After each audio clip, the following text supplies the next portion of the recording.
Welcome back to the live stream. You know what time it is. It is your boy, Genesis, and it is currently 1:30 a.m.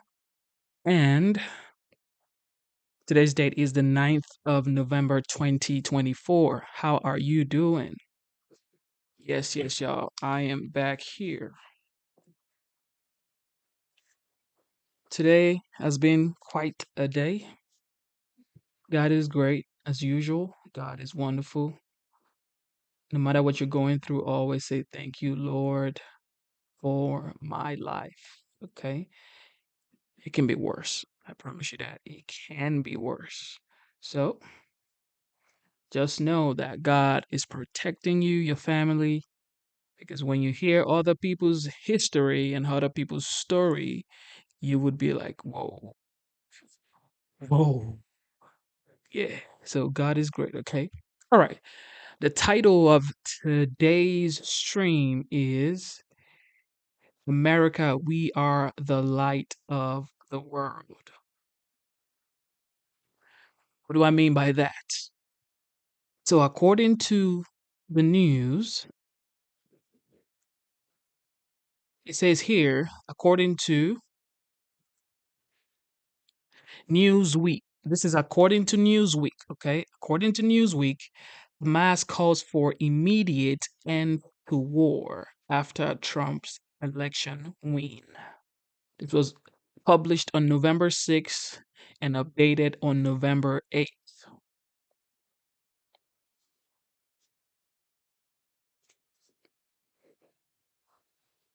Now, what do you think about that? What do you think about that? All right, let me put the polls up. Let me put the polls up.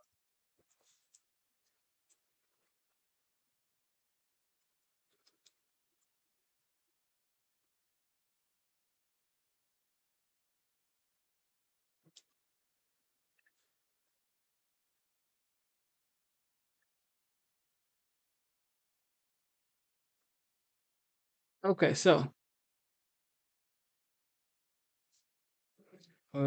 Trump, right, this.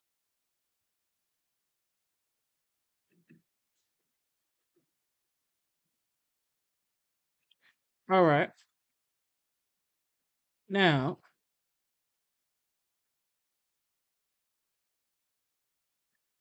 um,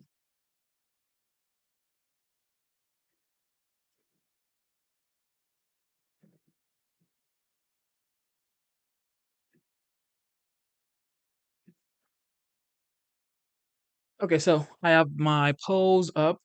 Will Trump negotiate peace? War? Yes, not. All right.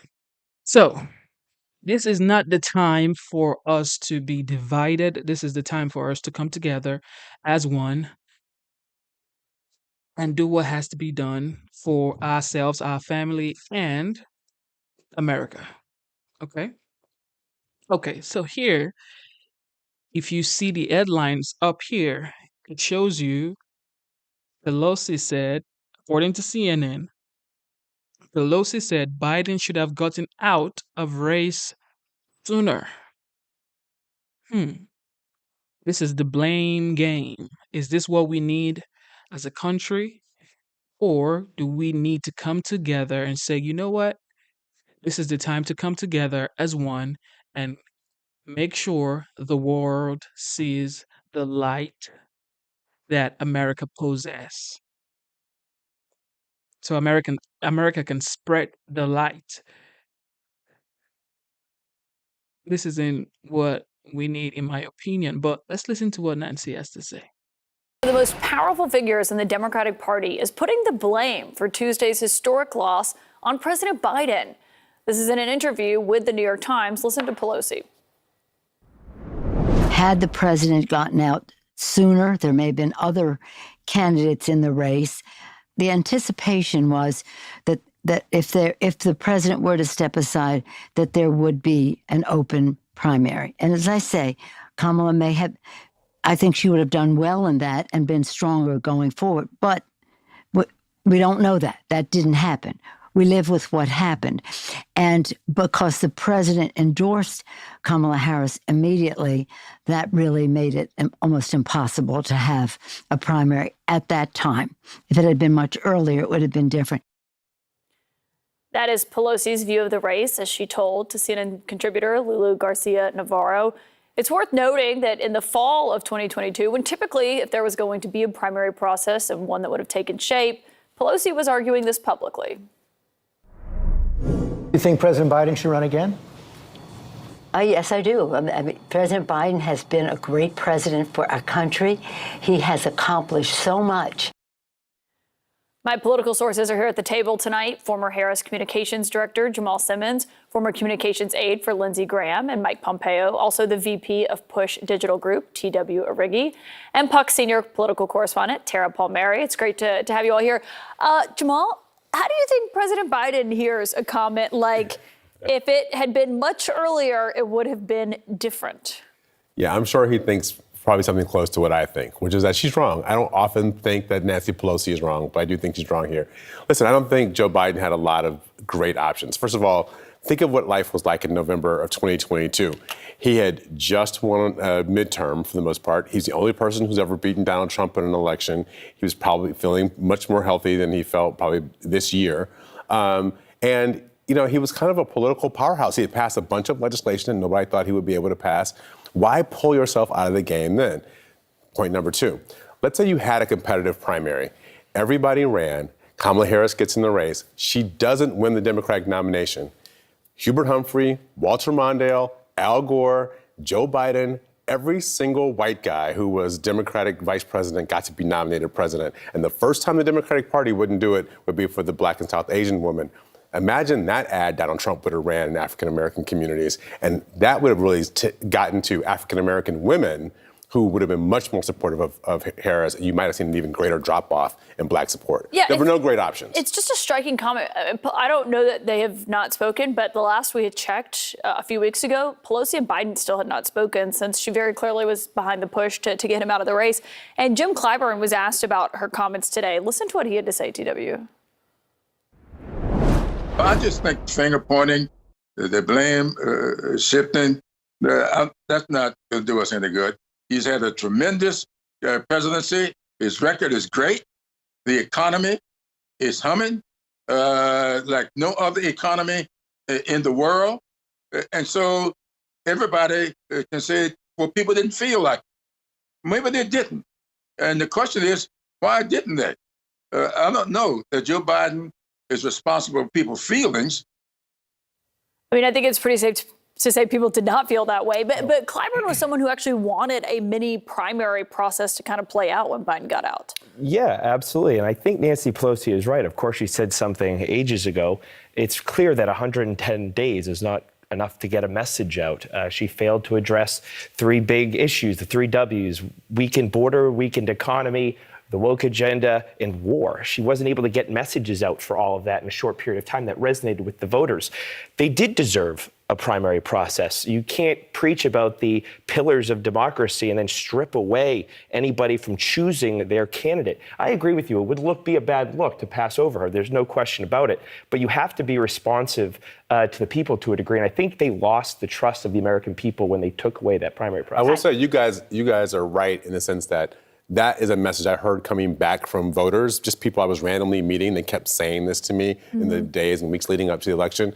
The problem with it, though, is I think 107 days was the best she could do. And it wasn't really about the issues, I don't think, at the end of the day. I think people just didn't quite know Kamala Harris. And the president is the most intimate political relationship people have in the country. And they didn't have a long enough time to get to know her before they had to pick. The reason I think a primary process would have worked is because it would have presented candidates that were a break from Joe Biden. The way that Kamala Harris ran was she ran as a generic Democrat who had the baggage of Joe Biden. That is not a very strong place to be running, especially when 67% of the country says they want the country to go in a different direction. She's asked on The View a pretty easy easy question. How are you different than Joe Biden, or what would you do differently? Not a thing comes to mind. She was unable during those 107 days to separate herself from someone that American people were very much unhappy with. She was just Joe Biden in another form. And so in a sense, if you had new options, maybe the American people would have just said, you know what, Kamala Harris, there's just too much baggage to go with her, has nothing to do with her race or her gender. We just want a new direction. If this candidate has a vision for the future that is different, because I just don't think that Kamala Harris communicated a vision for America that was different than Joe Biden's vision of America. And even if she had come out in that interview and said, everything we've done needs to be fixed, or we should have done this, and, I was VP, do you think it would have made a difference, though? Or would voters, just because by nature of her being his VP, you can't separate the two? Yeah, being VP, what people mostly know you for is your president, right? Yeah. Joe Biden basically ran as Obama Part 2 or Part 3. So did George W. Bush the first, right? He ran as Reagan one more time. I think this is how you get elected. And when Al Gore tried to distance himself from Clinton, it really didn't work out for him very well in the end. So it's tough. I'll say the last point on this part. Dropping somebody into a presidential campaign with 100 days who's never been under the lights, you like football, taking a great college football coach and putting a great college football quarterback and dropping him into the fourth quarter of the Super Bowl, you can't expect that person to really be able to perform under those lights. I don't. We had Tua Tagovailoa who did pretty well. She did get a ton of money, though, and she got an infrastructure for a campaign. And she didn't have to run a primary, which can be very bloodying. It can be really hard. Pelosi was critical of what Bernie Sanders had to say, and he kind of previewed this here on Monday night. I talked to him, and he said, regardless of how this election goes, Democrats need to take a good, hard look at how they are conducting themselves and how they're reaching out to voters. And on that, Pelosi was critical. She said, Bernie Sanders has not won, with all due respect, and I have a great deal of respect for him for what he stands for. I don't respect him saying that the Democrat Party has abandoned the working class families. Well, I would say, first of all, if the superdelegates didn't exist in 2016, I'd be very interested to see how that all worked out. But I want to say one thing. Country Club Republicans were what the party was branded throughout the Bush years, especially the first Bush. That has been replaced by coastal elite Democrats, people who don't talk to the working person, but talk down to them like they're slope-headed rubes. And I think the American people on Tuesday sent a message that we are done with the virtue signaling and the identity politics and all of that put together. I think it was a resounding message. And I also, before we get away too far from it, Biden does share some blame in all of this. Look, he said he was going to be a transitional president. He wasn't. He waited till the last hour when everyone with two eyeballs and a brain thought, that's not the Joe Biden I know. He's diminished. I mean, in Biden's mind, he still thinks he could have won. I have nothing but respect for him, but he's diminished. Think about it like this. Our party, the Democratic Party, has a real problem. And I don't think it's a left-right problem. It's a 3D politics problem. It's outsiders versus insiders. And this is a place where Bernie Sanders, although I don't necessarily like his political solutions, his political pose is the right one. He has tilted himself against the insiders and elites. If the Democrats don't figure out how to get on the side of the people who are mad at all the people who are running the institutions and figure out what institutions they want to fix, we're going to be in this fix again. I also think, like Democrats, the way they measured Kamala Harris's success for so long was by saying that she ran a flawless campaign. Americans don't vote on a flawless campaign. They vote on a candidate. And for so long, just to say, oh, the vibes were beautiful, that event, the DNC, the speeches, the rallies, but that's not what people vote for. They want to feel like they know the candidate, and it never felt like she broke through that flawless campaign and was able to talk directly to people. I get it. This is what they're supposed to be doing. However, the next goal for media, in my opinion, should be pointing out the things that needs to be fixed. Okay, the economy. What do you think about the economy? The gas prices. Okay, the electricity bills, the border. This is what you need to be doing. Start holding Trump accountable for his promises. This is what you're supposed, just start getting your points ready. Stop blaming the election has come and gone. Okay, the 47th is Donald J. Trump. Stop going back and forth. Double tap your screen and subscribe to the channel. Okay, so Trump and Elon Musk had a conversation with Zelensky. Ooh. What is that? Sources are telling CNN about Donald Trump's congratulatory post-election phone conversation with the Ukrainian President Volodymyr Zelensky. It was joined by the tech tycoon, as we noted, Elon Musk. Our Brian Todd has more on that for us. Brian, what does the billionaire's presence on this important phone conversation tell us about Trump's approach to foreign policy in his second term? Wolf, it tells us that Donald Trump will be about as unpredictable with foreign leaders this time as he was in his first term. And that's put Volodymyr Zelensky and his country on edge. More than 2 months before he even steps back into the Oval Office, Donald Trump has already thrown a controversial wrinkle into his foreign policy, having billionaire Elon Musk join a call between the president-elect and Ukrainian President Volodymyr Zelensky the day after the election. That's according to a source with knowledge of the situation who spoke to CNN. It's an extraordinary breach of what we might consider to be any kind of normal protocol. I really find it to be an indicator also of who it is that Donald Trump is listening to as he prepares potentially to abandon this partner of the United States, Ukraine. The Ukrainians have been concerned that Trump, when he becomes president, will dramatically cut back America's aid to Ukraine, or maybe cut it off altogether. It would be really very, very difficult. And that's a nightmare scenario for Zelensky. Musk, as the head of SpaceX, has a security clearance that gives him access to some classified information.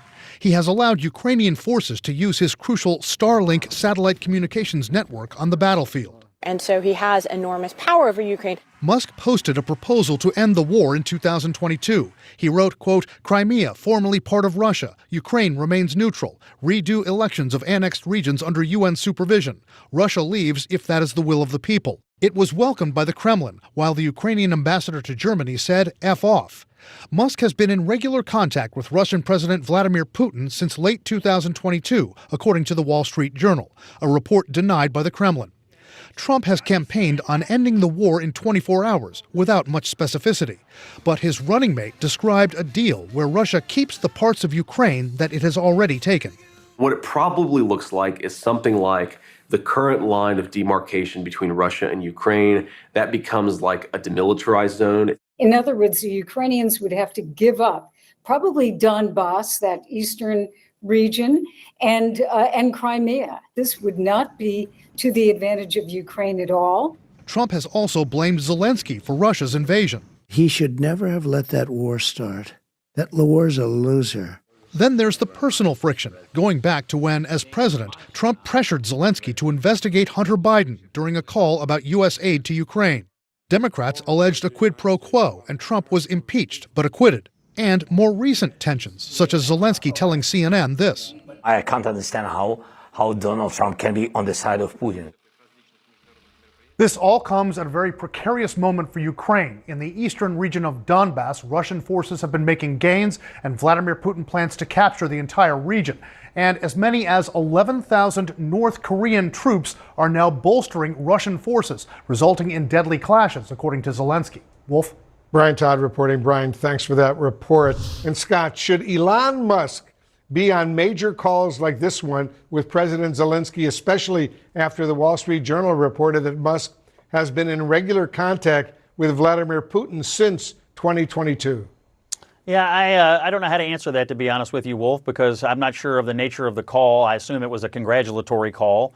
Look, Donald Trump's the president-elect, and he can really have anybody around and on the phone that he wants. So I don't know how to answer it other than to say Trump's won the election, and he's going to construct his administration and his advisory team however he sees fit. So if that happens to include Elon Musk, well, it's going to include Elon Musk. And I'm sure that other national security officials and other diplomatic officials will be included as time goes on, as they get past the series of time when it's more than just congratulatory, when they're actually discussing a real policy between the United States and Ukraine. Well, we don't know what they discussed on that phone conversation. They could have been discussing some real policy, but we haven't been told, at least not yet. Maria, Elon Musk isn't expected by most observers to have an official government position under Trump.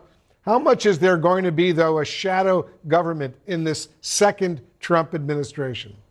I think that's one of the biggest concerns, Wolf, because even if Elon Musk doesn't have an official role, I think being like a amorphous senior advisor type of thing is probably more concerning, because he's not going to have to be vetted by anyone, doesn't have to be Senate confirmed, but he's going to be in Donald Trump's ear. I think, Scott's right. Donald Trump can have whoever he wants on his calls. But I think it's concerning when you have somebody like Elon Musk who has so much sway because of what he offers Ukraine, for example. Starlink is something that we know that he put up there. And the fact that he's been having these secret conversations with Vladimir Putin for the last 2 years, and that we know, it's no secret, that Trump and many current Republicans do not want to give more money to Ukraine for the war. So what were they talking about? You could imagine that they were talking about a scenario where they were, putting the screws on Zelensky or putting forward a possible scenario that they would talk about after he takes office, where he's saying, look, you're going to need to give up some percentage of your country or else. And the fact that we can all imagine that that's a... Thank you for tuning in to the live stream. God bless you. Double tap your screen to give the stream a like. The question shouldn't be, what did they say on the call? The question should be, when is the funding going to end? Because the funding should be for the United States. Not saying, are they going to stop the funding for the wars? Like, listen to yourself when you speak, okay? Peace is the only way. Peace. Thank you for tuning into the live stream one more time. Double tap your screen, subscribe to the channel. The possibility is really concerning. I hope that's not the case. I hope that Donald Trump actually focuses on, not just uniting the country, but uniting the free world. So far, he does not give confidence that that's what his goals are, but let's give him a chance. Scott, we're also learning that senior Pentagon officials are discussing how to respond if Trump issues controversial orders like deploying active duty troops for domestic law enforcement purposes. How concerning is that to you? Well, I am a little concerned, honestly, if the federal bureaucracy, whether it's in the Pentagon or any other agency, is already having discussions about how to countermand the commander-in-chief. I mean, let's remember how this works. He got elected president. He's the commander-in-chief. He gives the orders. They follow them. And so I don't like the idea, candidly, Wolf, of non-elected government people at any level having meetings with each other about how to thwart the duly elected president of the United States. So I'm really hoping that when Donald Trump names his nominee for the Pentagon, and then they take office and you have your National Security Council in place, that we have a much better working relationship between the White House and the Pentagon than what I'm reading tonight, which is one part of the federal government already having some kinds of meetings about what it would look like to thwart the president. That's not a good way to start. But let me follow up, Scott. Let me follow up with you, because Trump, as president, will be the commander-in-chief. But what these Pentagon officials are considering right now and discussing among themselves, what if he gives the Pentagon, the U.S. military, illegal orders to do certain things? What do they do then? My advice to them would be, instead of talking to each other, talk to the president and talk to his senior staff. Because look what's happened. They're having these meetings. Now it's out in the open. I mean, what is Donald Trump supposed to think now? You've already got the government, the bureaucracy, plotting against you or thinking the worst of you. So to me, the best thing that could happen here is for them to talk to each other, meaning the Pentagon people and the president and his team. That's what really ought to happen. So I hope these secret meetings that now somehow find their way into the press, that really needs to stop, and we need more communication between the incoming government and the people who are already in the building. Yeah, I remember Trump during these final weeks of the campaign was talking about potentially activating the U.S. military or the National Guard to deal with the enemies within, as he was calling it. It's the same thing over and over again. Why? Can you not just calm down, support this man, and see where it takes the country to? The people have spoken. They voted for him. He is the 47th. Why go back and forth? Why try to thwart his presidency term? Why every time he's trying to do something great, y'all want to come up here and say, you know what, we if he does something illegal, like, he is the president. He wants the best for the country, and the people believes he wants the best for the country. That's why they voted for him. This is my opinion, okay? You can have a different opinion. Okay, let's listen to what President-elect has to say concerning free speech.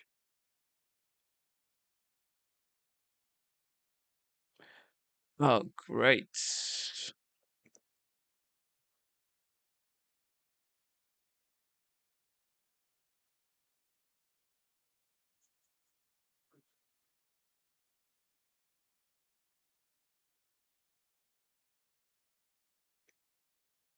Mm.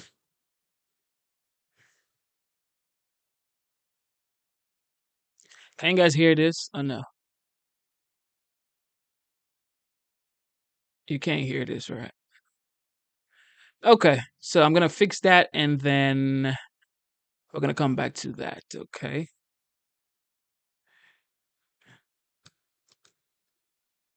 Okay, so let's talk about something else.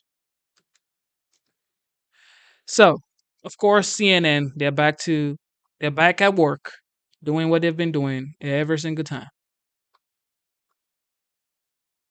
The FBI is investigating reports of a wave of racist text messages hitting black people's phones in multiple states. These messages are being reported in at least 8 states, and many of the targets appear to be middle school, high school, and college-age students. All of the messages following a pattern, sharing similar language, including racist rhetoric, that they had been, quote, selected to pick cotton. CNN's Gabe Cohen has the details. He's joining us right now. Tell us more of what you're learning about what they're doing about this, Gabe. Well, Kate, first off, it looks like this is more widespread than we had expected, with people in at least 24 states now having reported receiving these messages. And these texts are not just upsetting, but they are alarming. They are personalized, and many of them specifically target black and brown individuals, some of them students, some of them children. I want to show you one of the texts. It was sent to us by a woman in New Jersey. The text has her name written at the top of it, as you can see right there, and it references picking cotton, it references slave catchers and plantations, and some of the messages specifically reference President-elect Trump. Now, to be clear, the Trump campaign has told several media outlets that they had absolutely nothing to do with this. But as you can imagine, many people are really on edge in these days since the election. I want to play for you what a Colorado mother said after her 16-year-old son got one of these texts. Take a listen. It's very tense. It's very scary for a lot of individuals. The fact that it happened the day after, Election Day, it really speaks to what I think is going on here. And the president of the NAACP put out a statement saying these messages represent an alarming increase in vile and abhorrent rhetoric from racist groups across the country who now feel emboldened to spread hate and stoke the flames of fear that many of us are feeling after Tuesday's election results. And Sarah, there are investigations underway all over the country at this point to figure out who is behind this. It does appear at least some of them, these messages, were sent out using a service called Text Now. It allows people to create phone numbers for free. That company, Text Now, tells us in a statement, we believe this is a widespread, coordinated attack, and we are now working alongside our industry partners to uncover more details and continue to monitor patterns to actively block any new accounts attempting to send these messages. And the FBI is also on this. They put out a statement saying that they're aware of the messages. And Sarah, they say they're in contact with the Justice Department and other federal authorities. So a lot of folks are on this right now, a lot of agencies. It's not clear, though, if they have it completely shut down at this point. Gabe Cohen, thank you so much for your reporting there. Appreciate it. The FBI is investigating a string of racist messages sent to black Americans across the U.S. This is one of the disturbing texts, and I'm sorry we have to put this up on screens. It reads, you have been selected to pick cotton at the nearest plantation. Again, for the folks listening on the radio, I am reading quotes from this text, and references executive slave catchers. Children and college students got messages like this. One mother in Houston said her daughter, who was in high school, received one as well. Let's listen to this. She said it's a message that her and some of her friends received. And so I'm like, which friends? And so she said, all of my black friends. To have somebody threaten their lives or threaten their livelihood or threaten their family's livelihood, it becomes uncomfortable. This should not be sent to any student, black, brown, blue, purple, yellow, whatever. A Canadian phone services company tells CNN that some of the racist messages were sent by accounts on their messaging app. The company says it has disabled those accounts. And to be clear, CNN does not have a clear answer of who sent these. That is still under investigation. But Talia Jones joins us now. She received this text we showed earlier. Talia, I mean, as we were just explaining a few moments ago, people in states across the eastern half of the United States, it appears, received these text messages. You got one as well. And some out west, you can see it there on screen. What was your reaction when you got this message on your phone? My first reaction was kind of like shock, because you know when you see something, you're like, let me look again to make sure like I'm really seeing what I'm seeing. That's the kind of feeling I had. And then I immediately sent it to my mom and my sister in our group chat.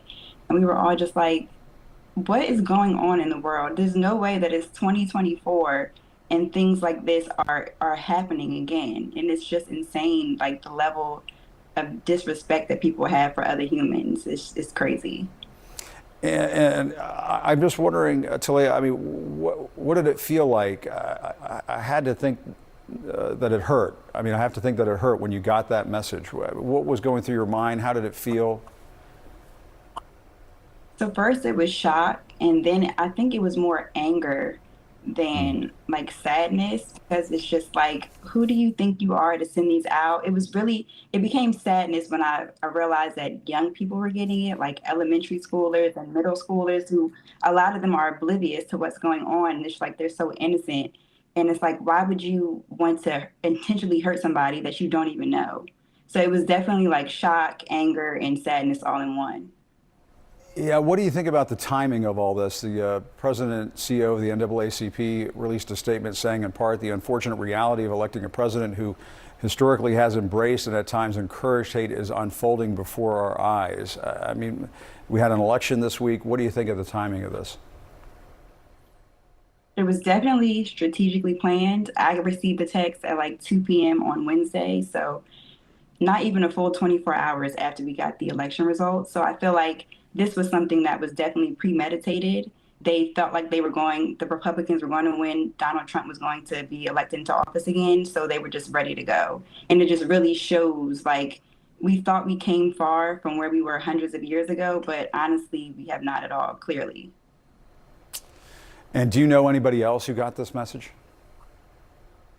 Not personally. When I got on social media later that day, I saw that a lot of different people had gotten them, but nobody that I knew personally. But I did see that everybody who received the text was a person of color, for sure.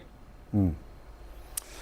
And what do you hope people take away from this? I mean, to me, I'm incredibly sad hearing about it. I know you were angry, but I'm just incredibly sad hearing about this. But what do you want people to think about this weekend after getting this kind of a text? For the people that voted the way that they voted, I want them to recognize this is the person that you voted for. This is the type of people that back him. And it's insane, because at the end of the day, we're all humans. And I hope people take that. It's like we all bleed the same blood. Like there's nothing different between me and you, between a black person, a white person, a Spanish person. It doesn't matter. And I just feel like people need to really take into account that at the end of the day, we're all humans, and what you do directly affects other people, and there will be consequences to those actions. You're absolutely right about that. That is a great message. It means a lot to me that you said it and you shared this story with us. Apparently, we're just hearing now in the last couple of minutes, Talia, that it's now up to 21 states where people receive these text messages. It's just awful. And it's crazy, because you would think that, I don't know, I would think that immediately people would find out where it's coming from and shut it down. So the fact that it's still happening today, which is Friday, 48 hours later, is just crazy. Yeah. Well, it says everything about the person who sent this text, not the people who received it. Talia Jones, thank you very much for talking to us. We appreciate it. Thank you. Okay, so like you all know, I was born in Africa, Nigeria to be precise, and I never heard anything about racism. I only started hearing the word. I mean, I knew what the word meant, but we never, nobody, because Nigeria is the largest black nation on the planet, right? And I come to the United States, and all of a sudden, everything is racism, racist, racism. It's like, wait, what's going on? And it's like, it's just push you in this victimization mind state. Everybody that talks about it, in my opinion, could never really understand it because, I wasn't born here and my parents are not from here. Okay. So it's like, I came here legally. I became a United States citizen. It took me 5 years. I had to take test and exams to become a United States citizen. And it's like, why is everybody trying to live in something that traumatized you, that made you a victim? Wouldn't you want to run away from trauma? Wouldn't you want to run away from victimization? I would want to run away. I wouldn't want to keep talking about it. But it is what it is, it's just at this point it is psychological, and it, it's really hard for me to say anything about it because I don't really understand how they would feel about it because my great grandparent didn't do that. You know what I mean? So my people are all from Africa, so it's like I could really never understand it. I feel the pain they feel, but it's like I could really never understand it. Never. I just feel like it just keeps you in this victimization mindset, and it's so hard to get out of it. All right, let's listen to what the former president has to say about free speech. Please play, bro. You could never listen to this speech, bro. I am gonna get this speech. Don't worry. I am gonna get this speech.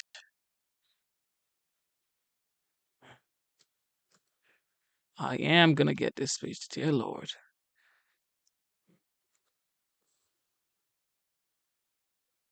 Okay, here we go.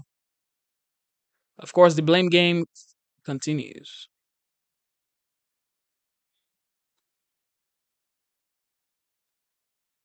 Fear and loathing. It's what Donald Trump bet on in one of his most controversial ads of this presidential campaign. And looking at the results from Tuesday night, some people think it might have worked. Kamala supports taxpayer-funded sex changes for prisoners. Surgery. For prisoners. For prisoners, every transgender inmate in the prison system would have access. Hell no, I don't want my taxpayer dollars going to that. Kamala supports transgender sex changes in jail with our money. Kamala even supports letting biological men compete against our girls in their sports. Kamala is for they, them. President Trump is for you. That was the ad, according to many people. That was a sleeper issue in this campaign. Julie? I have a house in Pennsylvania, and I saw that ad 24/7. And at the time, I thought to myself, way to exploit a vulnerable community. I thought it was disgusting, and I still think it's disgusting. However, I do think Democrats have a very, very hard time communicating on not just this issue, but on a lot of issues with average voters. We just do. We have to acknowledge that we have a problem communicating. The White House spent an awful lot of time. You talked about Abbeygate before this. They didn't know how to communicate their position. The Biden economy was a good economy. You may disagree with me, statistically, it was. They didn't communicate it, that it was getting better and better, right? And that they needed to see it through. They needed to communicate to people during these college protests, and I know there's a lot of hard feelings on both sides of the issue on the Palestinian-Israeli conflict, but when you have kids trashing college campuses and preventing other people from studying, if you're a parent, you look at that and you say, I just saved up hundreds of thousands of dollars or took out massive loans to send my kids to college, and they can't make it to class because some administration can't keep their own students under control. And the White House doesn't have a viewpoint on this because they don't want to offend one segment or the other. Or to some extent, people putting pronouns after their names. Just call me by my pronoun. And by the way, if you call me by the wrong pronoun, I'll correct you and we'll move on. You don't have to virtue signal about everything. But they didn't do, it's the constant virtue signaling, I think, that really alienates people, because what most people care about is what they care about. They just want people to be authentic and take positions. And I think as Democrats, sometimes we are so busy trying to figure out how to appeal to Scott, because Scott lives in Kentucky and Scott's a white man. And how do I speak to Scott? And I speak to Scott differently than I speak to Abby, than I speak to Julie. And the reality is, You know what I know about Scott? He's got kids who love Pokemon, and so do I. And sometimes those kids talk about Pokemon trading cards. We can talk about the same thing. We don't need to sit there and constantly try to segment how we talk to people. We don't have to look at focus groups at all times to figure it out. Common sense is common sense. I love the spirit of what you're saying. The only difference is I think it's more than a communication problem. I think it's deeper. I think it's the soul of the Democratic Party. It's about the beliefs. It's about the values. It's not simply a comms problem. Inclusive. It's that why couldn't it's a courage problem too. It's a courage in standing up against the progressive wing of the party. Why can't any Democrat just say something simple like, of course, we have no problem after you're above 18, do what you want, live and let live. This is America. But below 18, if you can't get a tattoo, you also can't consort to hormone therapy. That's not, listen. Play whatever sport you want, but you can't play with... against people that have a natural disadvantage against you. This is common sense, and no Democrat can say this. That's deeper than a communication problem. It's not common sense. It's not. I worked very, very hard for weeks, months in our local school board, and so many Americans know what this is like. We got thumped and threatened and beaten over trans kids using the bathroom. It was horrifying what my community went through. I mean, and what the trans kids community. We had a woman in the back who yelled, "You're brainwashed," to a person who identified as trans. She got elected to the board. We can't compete. You say we have to be better on messaging. Tell me what we're supposed to do when Donald Trump says boys are going to school and getting a surgery and coming home as girls. The fact that anybody would believe that is insane to me. But how do we combat that? I don't know what to do. One of the aspects of this, we should be protecting vulnerable people, but we can't. The issues underlying that are a whole discussion. But in this particular campaign, unless you live in one of these battleground states, you may not have known, if you heard Kamala Harris talking, that this was an issue that in October, according to the spending, constituted 21% of Republican ad spending in this election. Which issue? That ad and this issue of trans people. Yeah. And the response from the Democrats was nothing. Literally nothing. I don't think this ad should be held up as a model for how to talk to people. Oh, no. And I feel like that's sort of the subtext. Let me just be very clear. This ad, I'm not saying that this ad is the way to address the issue of trans people, who are people, by the way. And I'm not holding it up as a paragon of ads. I'm just saying the reporting is the Trump campaign ran this ad and their numbers came back and said this was the top ad for them. It worked the best out of all the things that they tried. Sure. And there was no response to it at all. But there's a larger issue here, right? And the larger issue is this. The White House will constantly get into these little Twitter wars or little meme wars, for example, with Steve Doocy from Fox News, right? Constantly, they would try to own Steve Doocy from Fox News. Well, I'm sorry. Who cares about Steve Doocy from Fox News? That's great for Steve Doocy, but the average American person doesn't know who he is. That's on the trans issue? Hold on, no, just generally. Generally. And what they do is they wasted time on that. They should have looked straight into the camera every single day and said, you know what? We just passed a bipartisan infrastructure bill. And in Northampton County, Pennsylvania, or in Bucks County, Pennsylvania, on Route 212, thanks to our bill, there's a pothole on Regalsville Road, and we filled it. That pothole that you've been riding on for the last 10 years, thanks to us, we filled it. Instead of that, they're talking about little memes with Steve I mean, again, the messaging was all over the place as opposed to laser focusing on their accomplishments. And I'm sorry to say, it was a huge missed opportunity. And you ask why Biden's numbers consistently went down. It's because nobody ever effectively communicated his accomplishments over and over and over and over again. And they should have, because they are vast. They are vast. I think, I hate to let you guys in on a secret, but I will. The ad works not because of the trans issue. The ad works. So Charlemagne. The ad works because it communicates something about what this person as a politician would say yes to when it comes to either your tax dollars or doing something, in this case, for an inmate population. Well over half the country sits around all the time going, why is the government so focused on everyone but me? There's a lot of people in this country who believe they've been crushed by COVID, crushed by inflation, crushed because of their values, crushed because of where they live or who they are or what they believe in. And so the ad works not because it's targeted at the trans community. Yes, that's why. The ad works because It is they're showing you what this president would be willing to do with your money and who they would pander to if they were the commander-in-chief, and that's why it was so effective. What Scott is saying about Americans feeling like the system isn't working for them, I think we can probably all agree that that is true, right? Well, it's working. People feel that. It's The working. people feel that, right? Absolutely. Yeah. So, but and so when the other part of the conversation of the ongoing autopsy Democrats are having is about why aren't they speaking better to working class people? I mean, one of the few demographics that Kamala Harris improved on in this race were people making $100,000 or more.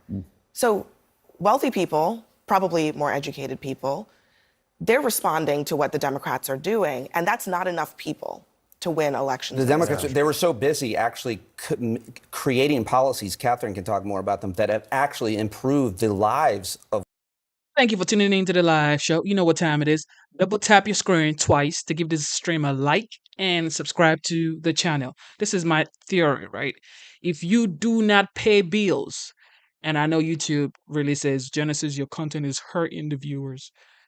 If you don't pay bills, thank you, YouTube. God bless you.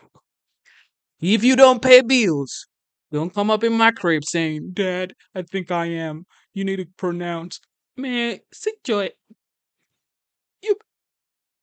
You better get yourself together. When you start paying bills, then you can tell me about what you are. Because my daughter is 5 years old. She says, Daddy, I want to be a mermaid. I want to be a butterfly.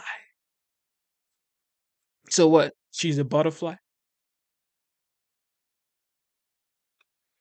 When you start paying bills, when you become responsible for things, then come back and tell me that I am. I'll say, yeah, you go do what you want to do. Because you're responsible for yourself now. Okay? Kids say what they want to say because they feel however they feel, because it's just what it is. Even adults feel some type of way today, and next week is like we don't feel that same way anymore. It is just how life is. It's like constantly changing. Okay? Double tap your screen, subscribe to the channel, man. This is my opinion, okay? Shout out to YouTube one more time. You can have your own opinion. I'm not trying to force my opinion on you, all right? Let's get it. Working class people. But they did talk about them. But yeah. I mean, they also did a lot of things for highly educated like college grads. Like, I think to Scott's point about the sort of symbolism, I don't entirely agree with your analysis of that ad. I think you make some good points. I don't entirely agree. But I think another policy that was symbolically about people other than the median voter was the student debt forgiveness, which disproportionately went to, well, first of all, to people who went to college, who are likely to have higher earnings in general. But also the way that it was structured went to a lot of people who are likely to have very high earnings, including people who are going to become doctors and lawyers and things like that. And part of the reason those policies were structured that way and were touted that way is because that's who was staffing this administration. There are people who went to Yale Law School who want their debt forgiven. But look, the Democratic Party, it has seen itself as the party of the working class, multiracial coalition. In any other country in Europe, they'd call themselves the Labor Party because it's the party of labor, right? But what's happened over the past 10 years is that non-college educated working class voters have been hemorrhaged to the Republican Party, and the Democrats have become the party of the college educated. No one would have predicted this 15 years ago. It is a massive devastation and humiliation to the self-concept of the Democratic Party, and it has to be reckoned with right now. That's what's happened. That's what just happened 2 days ago. But that's my point is this. We segment as Democrats how we talk to people.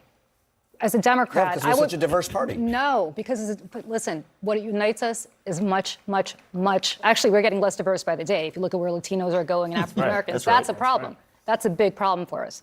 That's because I would be advised as a Democratic strategist to talk to you on a particular subject, and I would be advised to talk to Abby on a very different subject, and to each of you on a different subject. But we're very different.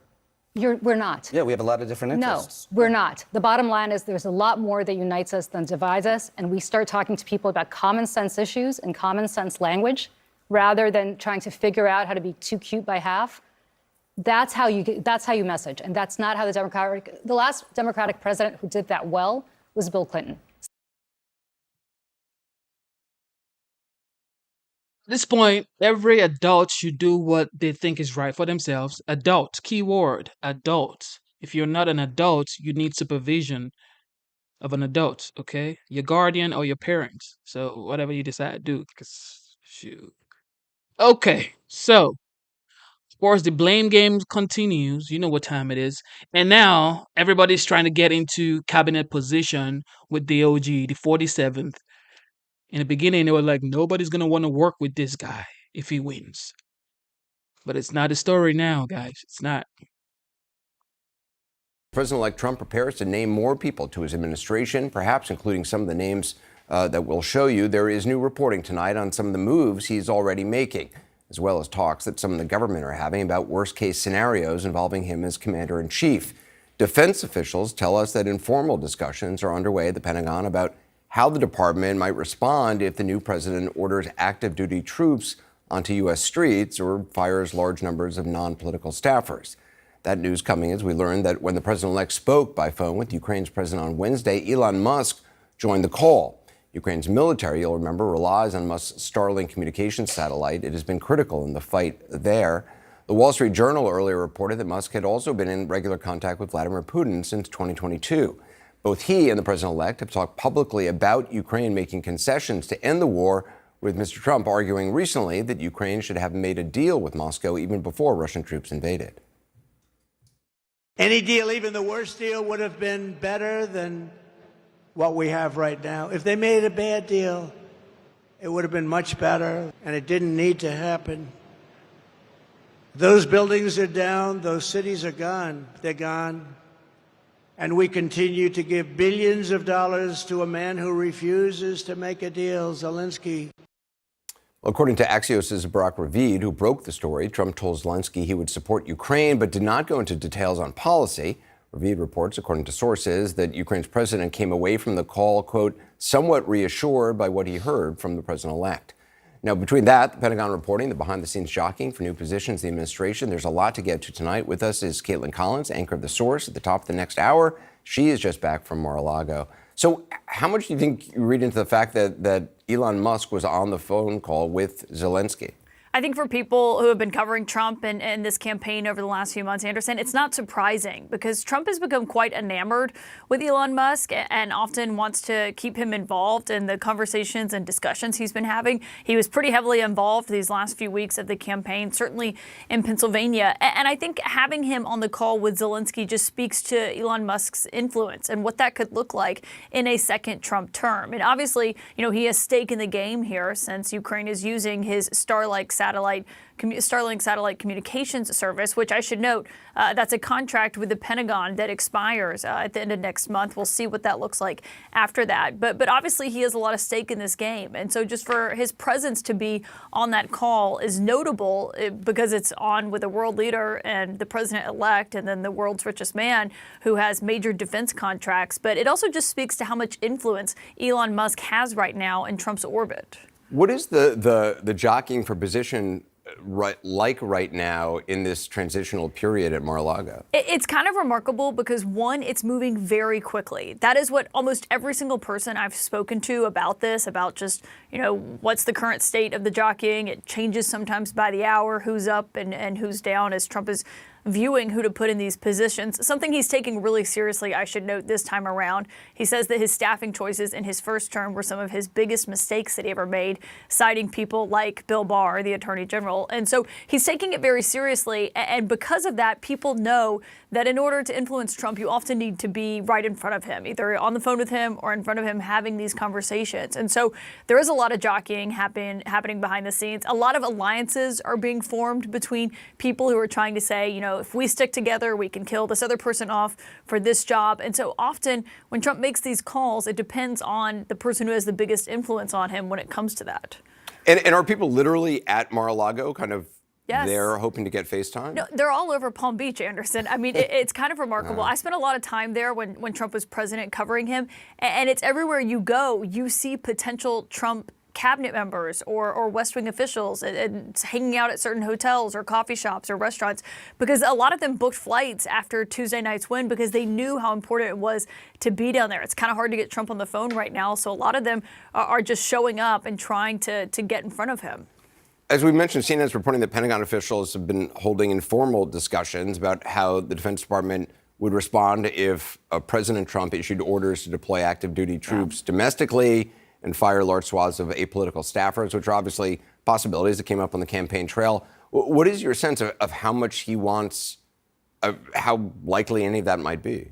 I think it's very likely. I think that when it comes to, the way they talk about it is these career employees who are working at federal agencies. When you talk to a lot of those people, they're not majorly political, but they're people who have worked there for a long time. There are thousands of positions, and they have said, frankly, they don't know how certain facets of the Pentagon are going to work if those people just disappear in 2 weeks from now. And so I think that's a question of how much of the hollowing out they actually do that Trump and Elon Musk and Vivek Ramaswamy have promised to do when it comes to the federal government. But at the DOD specifically, one thing I'm keeping an eye on is who Trump is going to pick as his defense secretary, because he was very frustrated with several of the ones that he picked the last time he was in office. He took to, at the end of Mark Esper's term as the defense secretary, he was calling him Mark Yesper, saying that he just says yes to everything and kind of ridiculing him almost, or not even almost, just outright in public. And so he certainly wants someone that he has more cohesion with, as Trump people would put it, essentially someone who does more of what he wants and less pushing back at the Pentagon. All right, Caitlin, we'll see you at the top of the 9 o'clock hour. One of Caitlin's guests is going to be former Trump National Security Advisor John Bolton. Joining us now, senior political commentators Anna Navarro, Scott Jennings, and Van Jones, also journalist Gretchen Carlson, co-founder of Lift Our Voices. I mean, Scott, Elon Musk obviously critical in the campaign. What do you make of him joining this call? Apparently, according to Barack Ravid, he was also on a call with the leader of Turkey. Yeah, it doesn't surprise me at all, actually. And of course, Donald Trump can put anyone on the phone that he wants. I mean, I assume a lot of these calls are congratulatory in nature. And so as further, more policy-driven calls take place, I would expect there to be other policy and administration officials or designated officials on the calls. But at some juncture, Trump won, and he's got a cadre of advisors that's obviously going to include Elon Musk. And so I don't think anybody should be surprised by this or alarmed by it either way. Anna?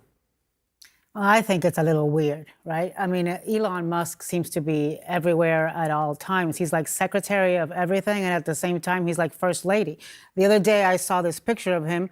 It was a picture of Trump with his entire family, except Melania, but Elon Musk was there. And now you hear about this. There's obviously also conflicts of interest. This is somebody who has contracts with the Department of Defense. This is somebody who has Starlink. That's a big part of what's going on in Ukraine. I find that a little weird, but as Scott said, they won. He gets to do whatever he wants, and if he wants Elon everywhere all the time, that's what's going to happen. I mean, it's unusual, but not surprising, I guess. I think Elon Musk will go down as the single most important and influential person in the Trump administration. He is in charge now of the information flow with X, or misinformation sometimes. He is in charge, as we saw with what's going on in Ukraine. He's basically in charge of the entire communication system over there, so it lives and dies with him. Apparently, President Trump-elect is going to put him in charge of slashing costs and getting into the federal bureaucracy and trying to figure out what departments and people to cut. I mean, he's basically going to be in charge and influencing every aspect of the government. And I think that he will be the most influential advisor, non-paid, that Trump will have. It's also interesting, Van, because again, there's people who have to go through Senate confirmation. There's people who have to submit all their background information. It seems like there's going to be a number of people just with a kind of a portfolio, an open portfolio, without any really oversight. You're so old-fashioned, Anderson. Actually, I'm not saying. I'm just vetting of people to make sure they don't have conflicts of interest, or to make sure they don't have, foreign governments with dirt on them. That's old-fashioned. You win, you do what you want. That's the new way. The reality is, we're in a new. People are trying to calm you down. They'll say, "This is no big deal. This is all normal." This is not normal. This is totally weird. This is bizarre. The privatization of certain parts of American life, including our space program, has real upsides because Elon Musk has done an incredible job with his space program. The problem is he also has a conflict of interest with having this many government contracts. And ordinarily, you wouldn't want anybody with those kind of conflicts of interest helping to make policy. But we don't care anymore, apparently. But there are downsides to this new way. And also, Elon Musk has a disproportionate amount of power and leverage over Ukraine anyway. Ukraine wanted to go much more hard against Russia, and Elon basically just pulled the plug and said, you cannot go hard against Russia. So you already have a private citizen dictating the terms of a war for a whole sovereign nation, sitting next to the President of the United States on a phone call. This is all weird. It might work out great. It might work out perfectly, but let's not pretend this is normal. This is all really weird stuff. What if Elon Musk is just a very good person? What if? Because he's proven himself that he wants to save the planet. He's going to save the astronaut in space. He's doing everything he's doing to save mankind. And it's like, still, it's like, oh, we don't know what is going to happen. We don't know what's going to happen. Let's just give him a try, okay? For like a year. If he does what he's supposed to do in 1 year, then, I mean, first of all, this man is the richest man on the planet, okay? He basically can do whatever he wants to do. But he chose to fight for free speech. He chose to fight for, the economy. He said the economy ain't what it's supposed to be. It's not what it's supposed to be, man. The regular, everyday American isn't, getting what they're supposed to get. He fought for that, okay? So does he have any ulterior motive? I mean, who knows? Okay. Nobody knows. Okay. You can never really know anybody like that. However, 1 year, we will find out. 1 year, we're gonna find out. Let's see what he has to do. First of all, he said he wants to cut budget. He wants to make the government efficient. Let's see what he can do. What if he makes everything better? What if?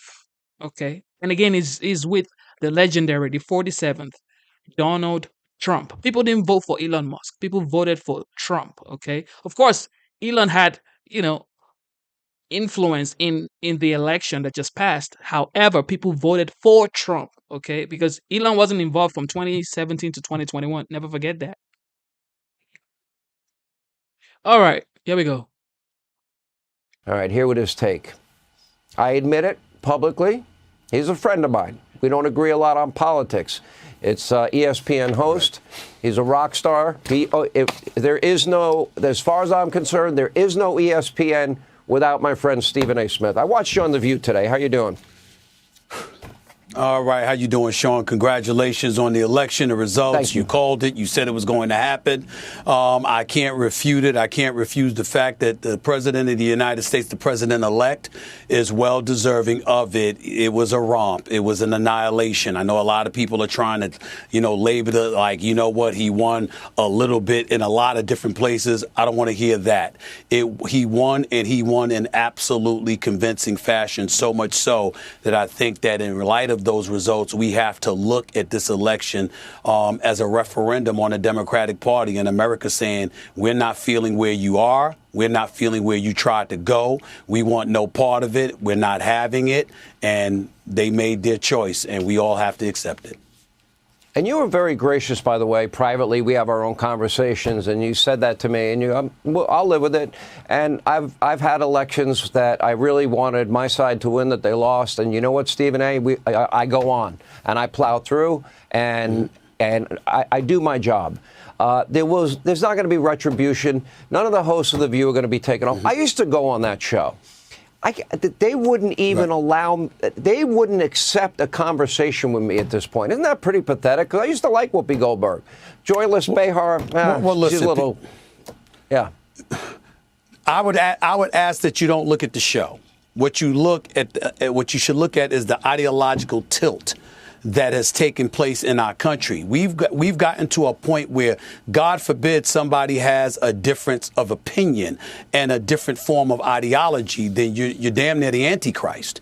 And that's not what makes this country great. I mean, the reality is that, we could sit up there and we could say what we want, and everybody has their different opinions about Donald Trump. You know how I felt. You knew why I didn't vote for him. I don't like the way he behaves. I think the presidency is a statesmanship position, and I think that level of hubris that he's accustomed from the showing needs to be dialed back significantly. But having said that, the bottom line is simple. You can look at a lot of things on the right or the left. He talked about the economy, okay? Biden inherited, what was it, like 1.5% in terms of inflation. It ballooned to over 9.1% before it got dialed down a little bit. We looked at open borders. Barack Obama was once considered the deporter in chief because he actually deported more folks than Donald Trump. But Biden comes into office, and the first thing he does, day one, executive order, he opens the borders. And obviously that created so much tension. And then you look at the culture wars, the identity politics, some of the transgender issues that people were bringing up in terms of individuals transitioning from male to female and wanting to participate in female sports and stuff like that, or sharing the same bathroom as females and all of this other stuff. America said, hey, we're not down for that. We're not going for it. And no matter what you try to throw in our direction, that's not what we're concerned about. We're primarily concerned about the economy. We're primarily concerned about our borders and about being safe. And they voted that way to send that message. And all we've heard over the last couple of days is folks going absolutely bat crazy because the candidate that they preferred to win didn't win. And I just want to take a moment to remind everybody, this is America. Guess what? Sometimes you don't get what you want. But we are known for having intestinal resolve and making sure we're able to march forward and work with whichever candidate ends up being in office and winning, and find a way to work with one another and reach some degree of compromise so we have civility in this country instead of chaos. It's going to be up to Donald Trump to contribute to that, no doubt. But the way I've seen some of the Democrats reacting since Kamala Harris lost, to be quite honest with you, is utterly ridiculous. I'm not going to get into any names, but it's been utterly ridiculous. One thing, when I'm on your show, I do all the talking. When you're on my show, I let you do all the talking. We kind of have this unspoken agreement because but together when we have conversations, they're really thoughtful conversations. They're real. We keep it real. Okay. You always tell me to stay in my lane politics. I tell you to stay in your lane sports, but you're making a lot of sense tonight, and they would be wise to listen to you. And more importantly, the spirit in which you're telling it, and I give you a lot of credit for that. Here's where I see it, and tell me what you agree or disagree with. They could not run on one thing that they could point to where we were better off than we were 4 years ago. One major thing that improved the lives of the American people. The campaign ended with, you're a racist, you're a Nazi, you're a fascist, a misogynist. Even Barack Obama and Stacey Abrams calling African-American men misogynists and sexist. Stacey Abrams says they're racist. And a lot of what they said was just flat-out lies. Kamala told us for 3 years the border was secure. It was not. Everybody knew it wasn't. She said for 3 years that inflation was transitory and denied that we had an inflation problem. She also lied during the campaign, her final argument. She told American women, she told them that Donald Trump's going to sign a national abortion ban. That was a lie. She said Donald Trump will limit your access to contraception. That was a lie. She said that he would ban IVF. That was a lie. She tried to scare seniors and say that he's going to take away your Social Security and Medicare. He promised he would not do it. Benefits went up in his first term when he was president. So analyze that strategy. You can't run on what you did or what you succeeded at. So you're going to go to the lowest level, tell lies, and call people Nazis and fascists. Not a good strategy, Stephen A. Not nice either. Well, I'm not going to deny that it's not the greatest strategy. I don't know if you're entirely, completely accurate in everything that you're saying, because I can think of lies that the other side as well. But I would say this to you.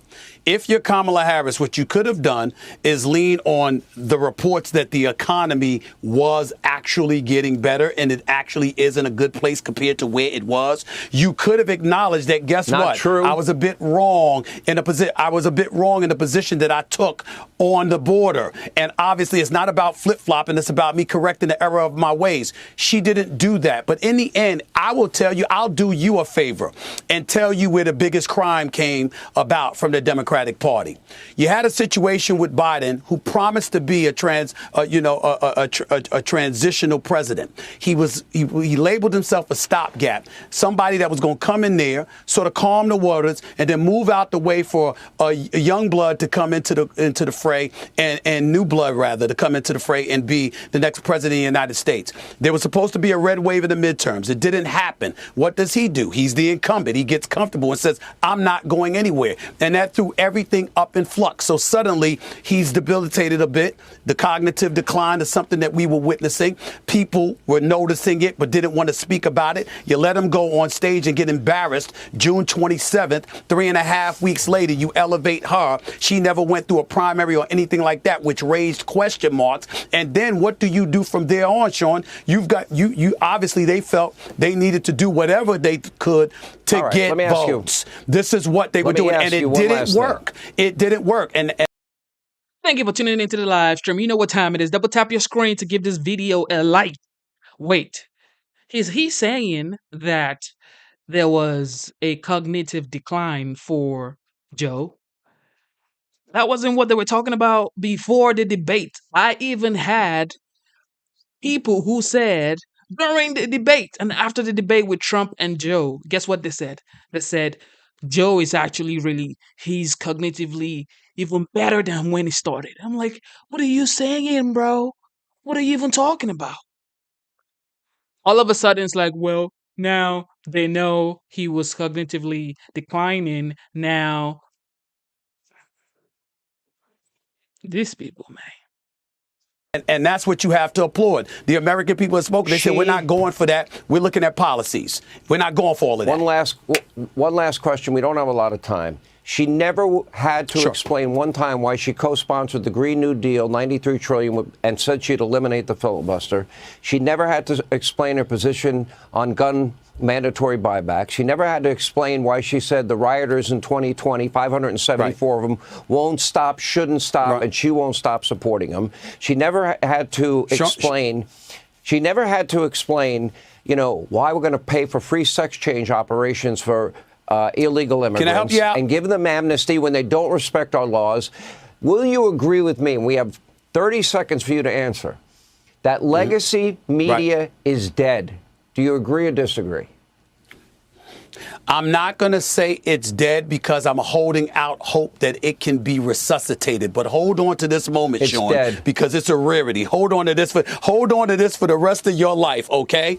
I am going to agree with you from the standpoint that what was done was inexcusable because it was favoritism in the media and it had no place in it for a presidential election. You got to call balls and strikes, and that's not what people on both sides are doing, but especially the left over the last couple of days. They ain't calling balls and strikes, and they're wrong. You're right, and it's your day. Enjoy it. It's a rare moment, but you got it.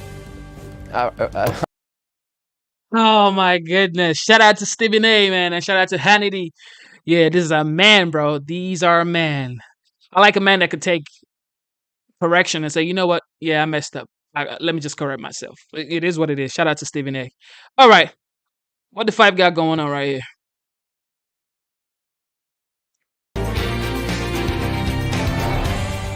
Hello, everyone. I'm Judge Janine Pirro, along with Harold Ford Jr., Jesse Waters, Katie Pavlich, and Greg Gutfeld. It's 5 o'clock in New York City, and this is The Five.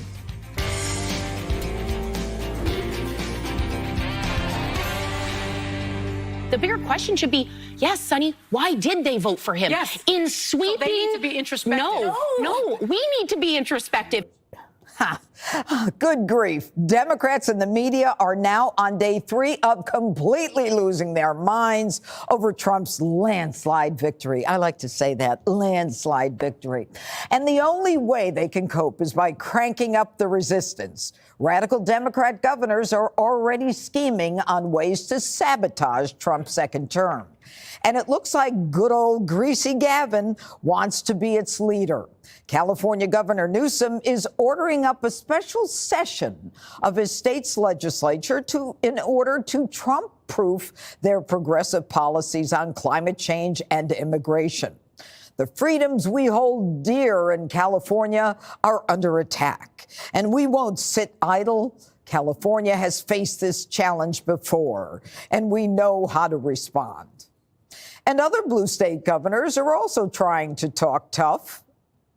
I would remind you that a happy warrior is still a warrior. You come for my people, you come through me. The key here is that, every tool in the toolbox has got to be used to protect our citizens, to protect our residents, and protect our states, and certainly to hold the line on democracy. If there is any attack on the Garden State or on any of its communities from Washington, I will fight back with every fiber of my being. The moment they try and bring a hateful agenda in this state, I'm going to stand ready to stand up and fight for the way we do things here. And now Nancy Pelosi is breaking her silence on Kamala's loss by throwing both her and Joe Biden under the bus. She said, quote, "We live with what happened, and because the president endorsed Kamala Harris immediately, that really made it almost impossible to have a primary at that time. If it had been much earlier, it would have been different." So, Harold, what are they resisting? It's only been like 72 hours. So good to be back with you again. I would encourage everybody to be gracious in losing and winning and accept the victory. Two, it is a tradition in our country for governors to say on behalf of their states, speak on behalf of their states. I'm reminded when President Obama was in the White House and the health care package passed, it was called Obamacare, but officially called the Affordable Care Act. There were a number of states that thought that that law violated the rights of their citizens, and many of them came together, rightly so, and filed lawsuits. Most were unsuccessful, but they filed those lawsuits, and they took steps to try to, what they say, guard their citizens from the harms of the federal government. The 10th Amendment allows, and other amendments allow them to do that. I'm reminded also that when the Roe v. Wade was overturned by Dobbs, there were states, this power was given back to the states, and states have passed laws to try to form laws that try to reflect the will of the people wherever they may live, be it Arkansas, Mississippi, or New York, California, wherever the state may be. I'm even reminded President Obama campaigned on the fact that he wanted to close Guantanamo Bay, and he couldn't. I think one of the challenges that President Trump will face, as all presidents do, is reconciling the ease of making campaign promises with the reality of making those promises policy. And that's really the rub in politics. How do you do that? President Trump will have an advantage for many reasons, probably the foremost reason being if the House turns out to be a Republican House, President Trump will have the House, the Senate, and obviously the White House, and a majority of people on the court who lean or have been appointed by conservatives, or Republicans that is, on his side. So again, I'm not surprised by this, Judge. This is an American tradition, states standing up to what they believe their state, people in their state want. And the good thing about it is if you think they're wrong or I think they're right or vice versa, ultimately voters will make that final determination by either electing those state legislatures or governors or re-electing them, or for that matter, unseating them. How do we unify the country when the left is already refusing to work with Donald Trump? You've got Governor Healy. I'm not going to allow my state police to work with with President Trump. Here's my favorite, Phil Murphy, the governor of New Jersey. He says, "I'll fight to the death. I'll fight back with every fiber of my being." Except Donald Trump got 1.9 million votes in New Jersey, which was 600,000 more than Phil Murphy did when he ran, Jesse. Yeah, some of it's posturing, and you expect that from Democrats. They're not always the best losers, unlike Republicans who take it easily, and we're just class to join up. The resistance is coming into focus, though. Remember the first Trump term, it was like Schiff, Comey, Mueller. Now it looks like it's the blue state governors. And the 2028 presidential race has started. So the best way to raise your profile if you're a Democrat is to clash with Trump. Now, does that help the people you represent? No, but they don't care. It's not about that. It's just about politics. So the big battle is going to be energy at first. And Trump might not win every battle there because the states control their own energy, electricity, and water and all that. But he can definitely jawbone the hell out of them from the White House podium and make them look stupid and make them change their ways there. Also, homelessness. Remember, they're going to have the Olympics in L.A. in 4 years. Trump's going to be president. And there's 50,000 homeless people per block in L.A. So they're going to have to get that together. And I think he'll be effective in that because everybody doesn't want to embarrass the country. And then deportation. They're going to lose the states on this because that is a federal issue. And there will be massive clashes because you're going to have cameras out there making sure that they capture the images of ICE coming along and taking these people away. And they deserve to be taken away. Sometimes you have to do tough stuff. But AOC is going to be there tying herself to migrants. It's going to be hysterical. But sometimes dad has to do the tough thing. Doesn't make it always look great, but it's the right thing to do. And that's what we expect. You know, Katie, the interesting thing is that in California, I mean, Gavin Newsom can think he's going to, he's going to be the tip of the spear in the resistance. But London Breed lost. Gascon, that horrible DA in Los Angeles, lost. Proposition 36, which allowed for the increasing of penalties from Prop 47 that Kamala was in support of, that won. And, they're saying that they're geared up for the resistance. Yeah. Let's talk about the will of the people, especially in California. Donald Trump flipped 9 counties in California.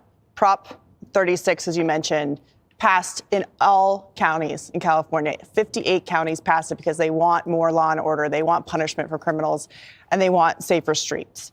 It wasn't even close. Right. California is the #1 state in the country for people leaving the state, not coming into the state because of the policies of the far left. A lot of the autopsies so far we've seen this week, which will continue on the Democratic side, is that they have been beholden to the far left, and it has doomed them in this landslide election, not just at the federal level, but also in a lot of these local races. And so Democrats have an opportunity now to look at this and say, okay, we could actually work with Donald Trump. Clearly, the people of our states want us to be closer to the right side of the political spectrum than the far left side. The entire map shows it with the red arrows all going to the right. And yet, nobody should be resisting Trump at this point. Everybody should say, you know what? The people voted for you. Let's see why. What do you want to do? And let him. He's already said everything he wants to do. However, some people may not agree with it, but he is going to be the commander in chief, right? So it's like, you can say what you want to say, but the people voted for him based on the things he wanted to accomplish, and he's going to accomplish it. According to him, this man prides himself in being a man of his words. Okay. People compare this last 4 years to 2017 to 2021. And people are saying, you know what, 2017 to 2021 was better. And that's why people voted for him. You know what I mean? So it's like, you could fearmonger people and say, well, they're going to send you back, you immigrant. They're going to send you back to your school. They're going to send you back. Fake news. Okay, here we go. Let's listen to what CNN is talking about based on the fears and worries and accomplishment on the new Trump administration. Let's get it.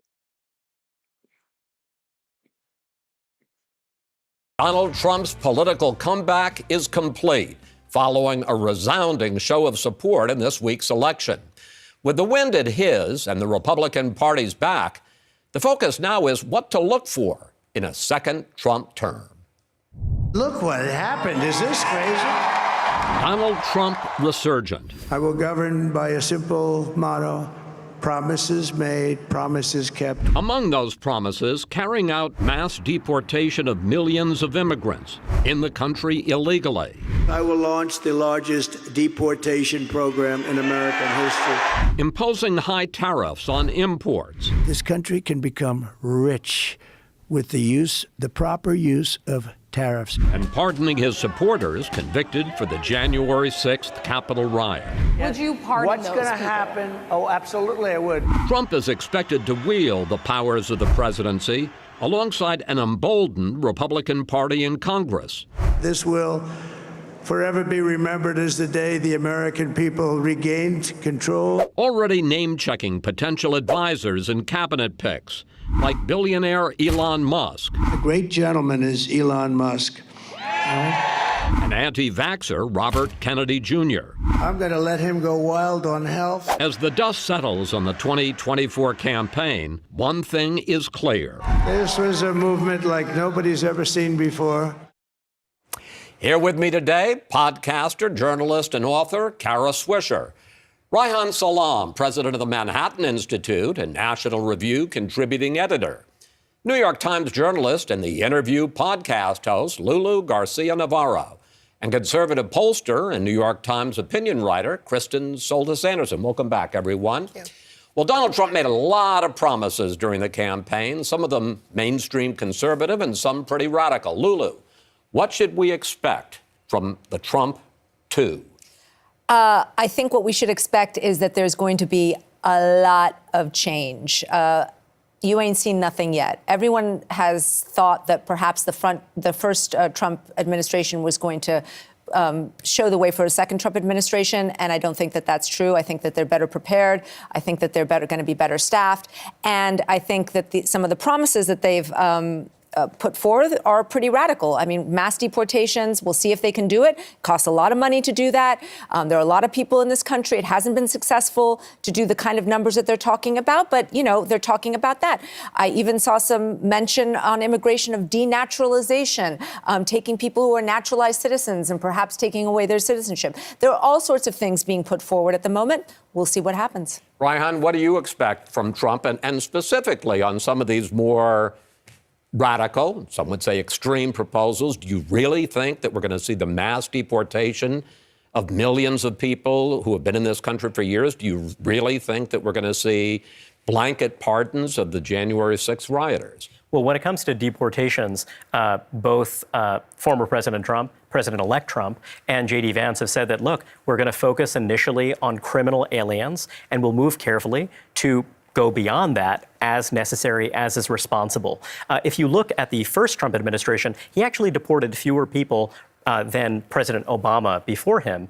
And so I think that what they've learned is that you need to be really careful and deliberate about how you go about doing that. When it comes to January 6th, there is a difference between folks who, for example, engaged in violent conduct and other people who may well have been treated in a way that President-elect Trump considers unfair and unreasonable. So I think that it's not going to be a blanket pardon. I think it's going to be more measured than that. That's certainly my expectation. And what do you expect just generally from this second term? Well, look, this was a center-right majority. And if you look at how Donald Trump differs from his predecessors in the Republican Party, what he did is he moved the party to the center on a range of issues. He was more centrist than I would like on a number of important issues. And I think that he recognizes that, and he's going to be someone who is going to keep Republicans in Congress in check. He's going to make sure that they're moving in a deliberate way with public opinion. It's not necessarily going to be something that's going to be entirely successful. There could be all sorts of blow-ups. He's a mercurial figure. But I do believe that he and his team recognize that this was a center-right majority, and he will try to govern accordingly. Trump made his first staff hire. Campaign manager Susie Wiles will now be the White House chief of staff. And he reportedly agreed to her one condition: the clown car can't come into the White House at will, meaning all of the Trump hangers-on. Kristen, what can you tell us about Susie Wiles, and do you think she will actually be successful in keeping the clown car out of the White House? She's enormously well respected, and that is a sentiment that unites both MAGA Republicans and establishment Republicans, to the extent that we're still pretending that Donald Trump's not the Republican establishment. Republicans of all stripes like Susie Wiles. I'm from Florida. I have lots of connections with Florida political operatives. Almost uniformly, they say she is a tough cookie who knows how to get things done. And I think that this suggests that Trump 2.0 is going to be a much more professional and effective operation. Now, if you're progressive, you may initially think, well, this is good. Maybe the Trump hanger-ons won't be coming into the Oval Office. But it also means he's going to be much more effective at getting things done, including things that my progressive friends will not like. What is your single biggest either hope or worry about the Trump presidency? My hope is that he will actually be able to use his disruptive approach to things to really shake up government agencies that genuinely have not been delivering for years and years and years. It is true that the federal government doesn't function very well, and that sense of dysfunction is part of why people are constantly voting out the incumbent party in a new party. If he can truly disrupt things, and I don't just mean go in and fire a bunch of people, but really come in with a let's think about ways we can do things differently, that could be positive. Kara, do you have any hopes for the Trump presidency or only worries?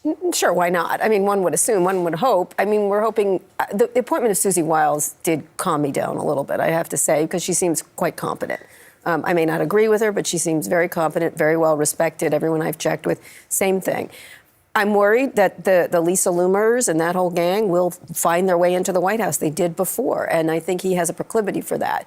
I'm also, worried about his age. I think he can go off script all the time, much more so. So that's worrisome, and he has the interest in those people that never wanes. It never seems to wane. Elon Musk being in this call with Zelensky today. Are you kidding me? Like, it seemed insane to me to have him in that call.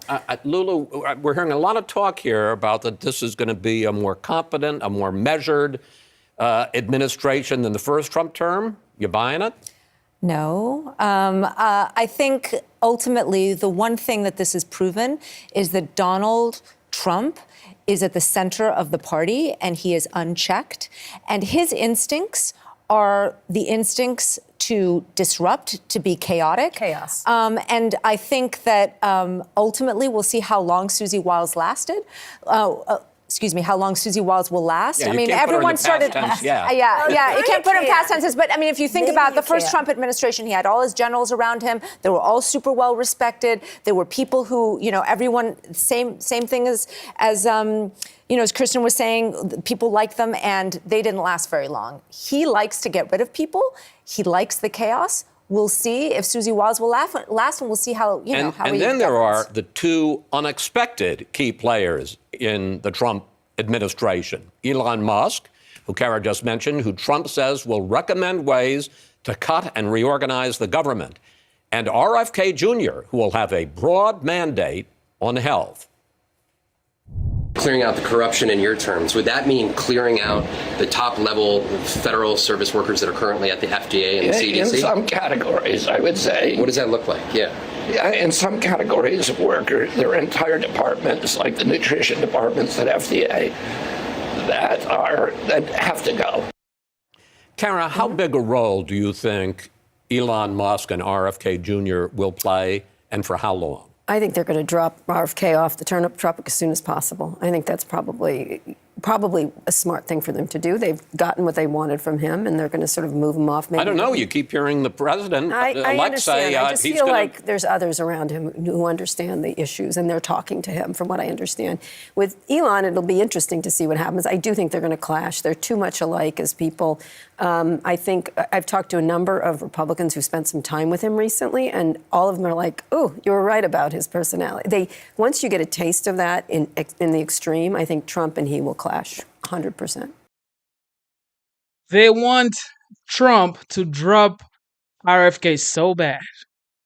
He ain't going to drop RFK because he's spoken about the food and all this stuff. So it's like it's saying, bring health back and all that stuff. So the people want that. They voted for Trump based on all of these promises. And like I said, this man always say, promises made, promises kept. He cannot promise things that he said he's going to do during the rallies, during the campaigns, during the town halls, and then not deliver on them. Then what sort of president is that? They voted for him based on that. So I don't know what y'all are talking about. They're going to drop it. Man, they ain't going to drop nothing. Okay, guys, we have About 1,500 people watching this stream right here. Double tap your screen and let's get the likes up, okay? Let's get the likes up. Double tap your screen twice. This is how to like the show and consider subscribing to the channel. First of all, let's get the likes up, all right? Donald Trump was projected the winner of the election and Okay, my boy Zane, this is for you, bro. Zane, here you go, Brody. My boy Zane became the president-elect. Now, imagine where we will be, after 4 years of him back in office. Joining us now, she is the co-chair of President Trump's transition team, Tulsi Gabbard.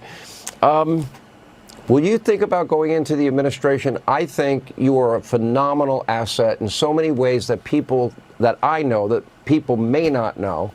And I've got to imagine that there is a position in this administration for you. Are you interested? This is up to President Trump. Obviously, he's looking to assemble a team right now. If he asks me to serve in a position where I feel I can be effective to help him carry out his objectives, of course,Id be honored to do that. Let me ask you about, women were lied to about abortion in a whole variety of ways. Old people were lied about Donald Trump taking away Social Security and Medicare. The Harris-Walz ticket supported gender-affirming care for minors without parental consent. They support sex change operation and amnesty for illegal immigrants. And then they say they care about women's rights, but they were completely silent on all of the women the dozens of them that were murdered by their unvetted illegal immigrants, the dozens that were raped by those people or accused of it. They don't seem to care about the hundreds of Americans victims of violent crimes by unvetted illegal immigrants. How important were these topics to voters in your view? How big an impact did it have on this race? Yeah, Sean, that's one of the things that really gave me hope in seeing the results of this election is the American people, the vast majority of the American people didn't fall for the lies and the propaganda that they were pushing out, and they saw through them. They saw that in Kamala Harris and in the Democrat elite and those who were backing and propping her up in the propaganda media and big tech and so forth, they saw that these are people who don't really care about the American people, that Kamala Harris was saying things that she thought would convince voters to support her. Whereas when you look at President Trump, throughout the campaign, he delivered the same message everywhere he went, regardless of the demographic of people that he was talking to. He wasn't trying to curate his message to tell people just what he thought they wanted to hear. And he was addressing very real issues that the American people are most concerned about.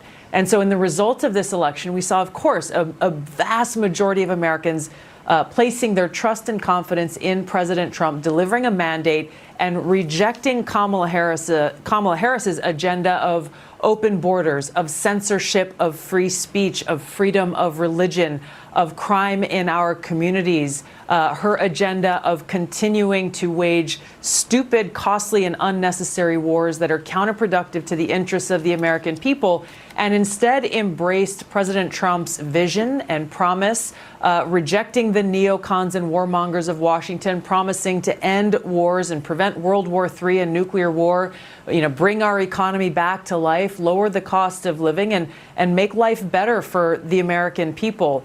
So this is a clear mandate that the American people have delivered in this election. And I hope these entrenched politicians in Washington are paying attention, or they will see themselves potentially in the next election without a job. Man, shout out to Tulsi, man. Tulsi Gabbard. She has my vote any day, anytime, anywhere, bro. Smart, brave, veteran, confident. She's not ashamed of her beliefs. These are the type of people we need. These are the types of leaders we need. Wonder Woman right there, bro. Wonder Woman. Dear Lord. Okay, here we go.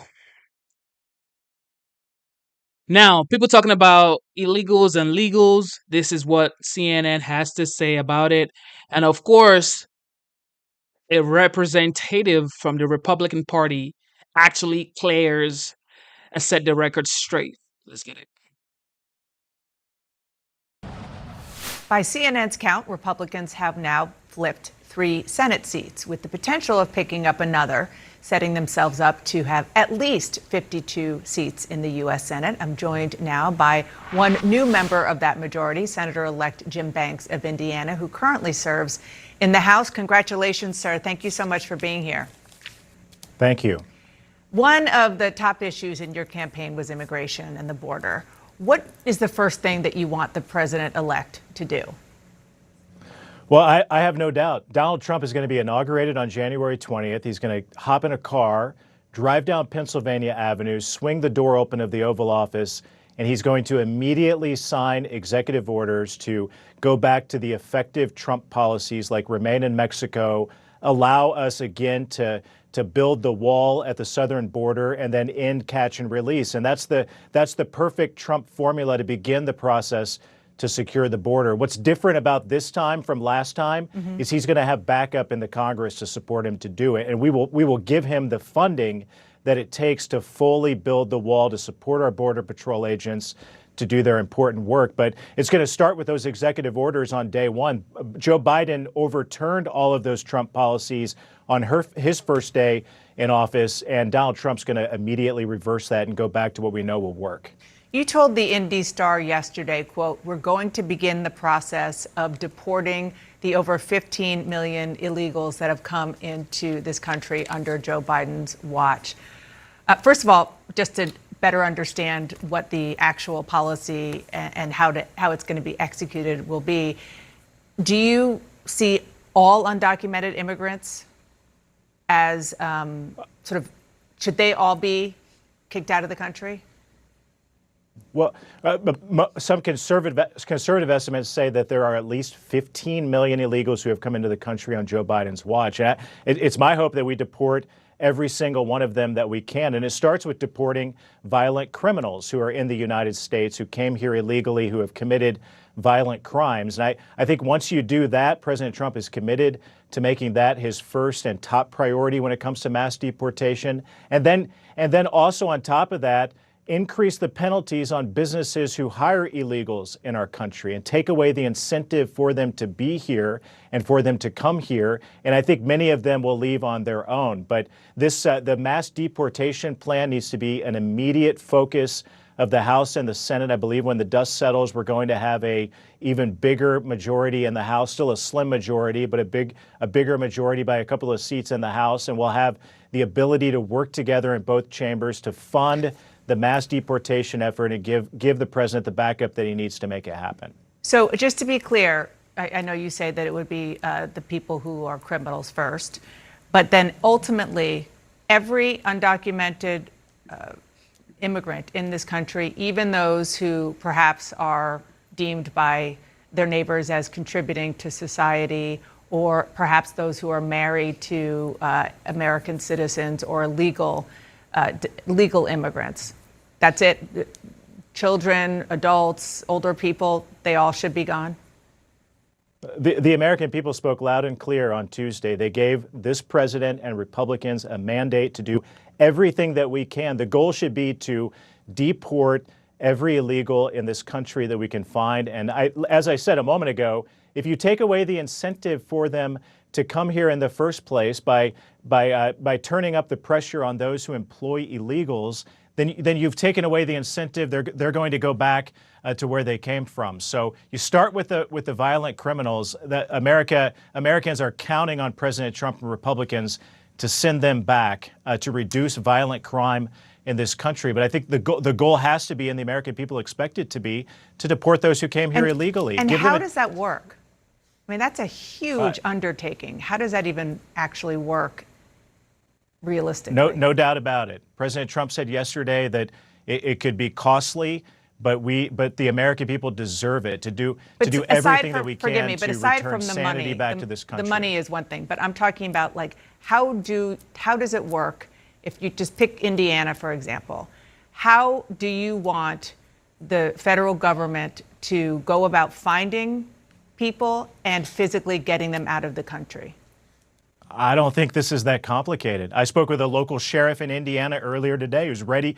Local law enforcement is ready to go to do what it takes to help with the mass deportation effort. But if you take away those incentives from business and put pressure on businesses who hire illegals in this country, then many of these, maybe most of those who are here illegally, are going to go back on their own. And that's what Donald Trump and Republicans in the House and the Senate are focused on. I think it begins with deporting violent criminals. It's not that hard to find them. And if you take away the incentive, many of them will go back to where they came from. Well, on the incentive, I do want to ask you about that, because you know that you will get some pushback by people in your own party who are sort of business-minded Republicans who will say, we need these people. They are workers that really fuel our businesses. And then aside from business, just even taking agriculture as an example, I want to read a quote from Michael Marsh, President and CEO of the National Council of Agriculture Employees. He says, from an employer standpoint, you're very concerned when you hear somebody talk about deporting a significant amount of the existing workforce. What do you say to him and others who really do rely, even hospitality, who rely on these undocumented migrants? A mandate is a mandate, and the president winning the popular vote on Tuesday is a strong signal that this is what the American people, the public, expects us to do. And only Republicans who completely misread the moment, who don't understand what the mandate means, and I don't think there are very many of them left in Congress. It's a much different Congress makeup today than what it was in 2016 when President Trump was first elected. You don't have Republicans in the House and the Senate who will fight back against President Trump to do what the American people want him to do, to deport illegals and to secure the border. The American people are counting on us to do it, and that will be our focus. Before I let you go, the filibuster is something that you're going to have to contend with potentially now that you are going to be in the U.S. Senate, not a House thing. The Republicans, of course, don't have 60 votes and will not get 60 votes after all the dust settles. So as long as the filibuster does remain in place, Democrats will have the ability to block legislation. Do you want to keep the filibuster, or do you believe that the Republicans should consider trying to find a way to do away with it? Well, remember, Democrats campaigned on doing away with the filibuster. Right. And so what do you think? The voters spoke loud and clear on Tuesday. We're likely to have 53, maybe 54 Republican senators. We don't need to do away with the filibuster. We should have at least 3 bites at the apple of a legislative process and maneuver called reconciliation, which will avoid the 60-vote rule. The Democrats used it to massively expand the federal government when they had both the House and the Senate in Joe Biden's first 2 years. And Republicans are already preparing the way to use reconciliation to do things like bring down the cost of groceries, to bring energy production back to the United States, and to undo the massive expansion of the federal government and federal spending. And that will bring down inflation in our country, and reconciliation is a way to do it, to allow for a simple majority vote in the United States Senate. So it sounds like you're saying, no, keep the filibuster in place. You can keep the filibuster. You use reconciliation. We could use it 3 times in 2 years because we have 3 opportunities to do it. And I think Republicans were ready to go. We've been preparing for this moment. That's a big difference between 2016 and 2024 as well. We're prepared. We're ready to go. Donald Trump knew he was going to win on Election Day, and he knew it for a long time. And he's been preparing his team and Republicans in the Congress to get things done. Senator-elect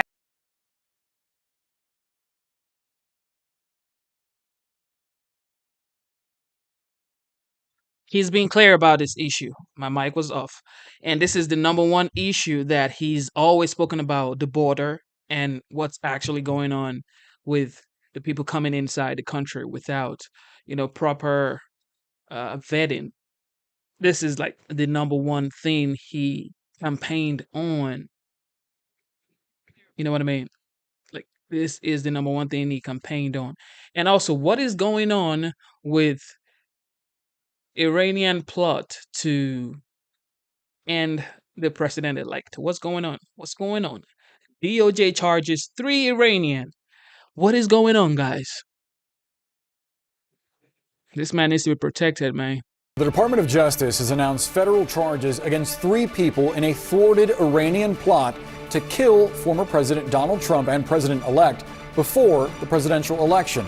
This is a newly discovered plot, and 2 of the people charged are U.S. citizens. We have CNN's Evan Perez following the story. Also with us is CNN military analyst, retired Colonel Cedric Layton.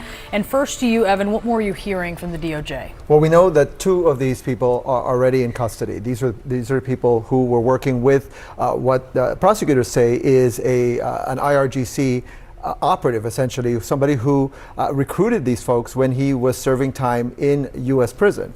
And the leader of this alleged plot, according to prosecutors, his name is Farhad Shakari. He is 51 years old. He is back in Iran, is obviously not under arrest. And according to prosecutors, he was tasked with recruiting people who would be able to carry out assassinations in the United States, people who were on their list of enemies. One of them, of course, is somebody who was a dissident, someone who was a critic of the Iranian regime. We don't know the name of that person. That person's not identified in here, but according to prosecutors, these 2 men followed this person and were essentially trying to figure out ways, their comings and goings, to make sure they knew where exactly they could carry out this assassination. Now, the one that obviously sticks out to all of us is a plot that Shakari was tasked with on October 7th, according to prosecutors, to try to carry out an assassination of Donald Trump. Obviously, this is before the election. It's not the first attempt by the Iranians, according to the FBI, to do an assassination against Donald Trump. Also on the list were 2 Jewish U.S. citizens, according to prosecutors in New York. Again, he was trying to pay $500,000 to carry out these assassinations. And also Israeli tourists in Sri Lanka were on the IRGC list. Again, all of this, according to prosecutors, part of a broader effort by the Iranians to target dissidents, people, enemies that the Iranians have on their list. Of course, you remember back in the summer, there was a Pakistani man who was arrested. He was sent here specifically, according to the FBI, to try to find people to carry out an assassination against Donald Trump, against other people, including people inside the current administration, and to do surveillance, essentially, and information collecting for the IRGC. Colonel Layton, what stands out to you about this news, and how do you think the effort by Iran to sort of recruit or outsource this effort would have worked? Would that have been an efficient plan? Maybe not the most efficient plan, but it's very typical of the Iranians, Boris. And one of the things that they do is when they go after certain targets, like a prominent politician or, somebody who is, on their target list like Israeli tourists, they're going to find others to do it. It's basically the same method that they use with Hezbollah and with Hamas, use proxy forces. So this is a microcosm of that. What they're trying to do on the Iranian side is they're trying to go in and in some ways have plausible deniability, at least initially when it comes to assassination attempts like this. But it's also, as Evan was mentioning, these are intelligence collection efforts with a purpose, with a goal in mind. They're basically preparing the battle space, so to speak, for these actions. They want to know movements, they want to know who's going where, what their targets are doing. And when they do that kind of thing, there's a lot of intelligence that they have to collect in order to be successful. And these particular suspects are ones that would have been recruited by the Iranians. They probably have an ideological bent that favors the Iranians, and they're using that in order to actually go after these targets. So if they were to be successful with that, of course, it would have a major implication for U.S. policy in the Middle East, would have major implications for our military force posture and many other things. This can be traced back to the targeted killing of Qasem Soleimani, the Quds Force commander, back in 2020. I believe it was. Actually, 2020. And just before Trump left office. Just before he left office, just a few weeks before he left office. And Iran, I don't think we can overstate, I'm sure for a lot of Americans, Soleimani was not a household name, but for Iranians, he was. And so this is something that Iranians, the Iranian government, they feel every day. They feel constantly this thing that America did. And yet, are you surprised that it has resulted in this reaction? Not at all, Really? because, and the reason I'm not surprised, that the Iranians have a long memory, and now that Trump is once again the president-elect, he is even more of a valuable target to the Iranians, and in essence what they're trying to do is they're trying to seek revenge.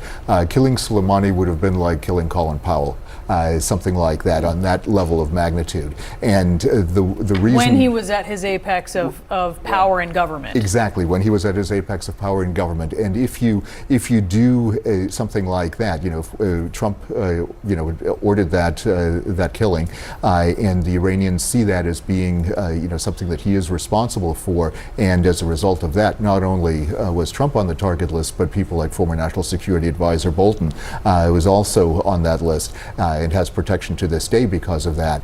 So those are the kinds of things that the Iranians are continuing to look at. They're seeing this as being a continuation of their policy. They are using asymmetric warfare on us in many different ways. This is one aspect of it. There are other aspects, including cyber activities, and of course the proxy activities that Hamas and Hezbollah have been conducting for years in those areas. Right, and keep in mind, I mean, obviously, a lot of people focus on Russia and China as the biggest adversaries of the United States, but the Iranians are quickly trying to catch up, and they are doing things, including, as you just pointed out, I mean, during the recent election, they were targeting the Trump campaign. They hacked into the campaign. They tried to get documents out, disseminate them to try to embarrass the campaign. Not only are they trying to kill people associated with the former Trump administration, but also people associated with the current administration, with the Biden administration. And a lot of it is this view of retribution for what they view what the United States has been doing and what the Israelis have been doing in Iran and in the region. So that's part of what the story here is. And they've said publicly, by the way, that they are planning still to seek revenge for the killing of Soleimani. They say they haven't gotten it, and they will keep trying. And so that's the issue here for the FBI, is that these things they know will keep happening. And putting this out there now, at this time, while the Secret Service is undergoing somewhat of a renovation or a reimagining to some degree, is notable. It sends a message. It does. I mean, look, for the Secret Service, for the FBI, the fact that he is now president-elect changes the way they protect Donald Trump. It's already changed.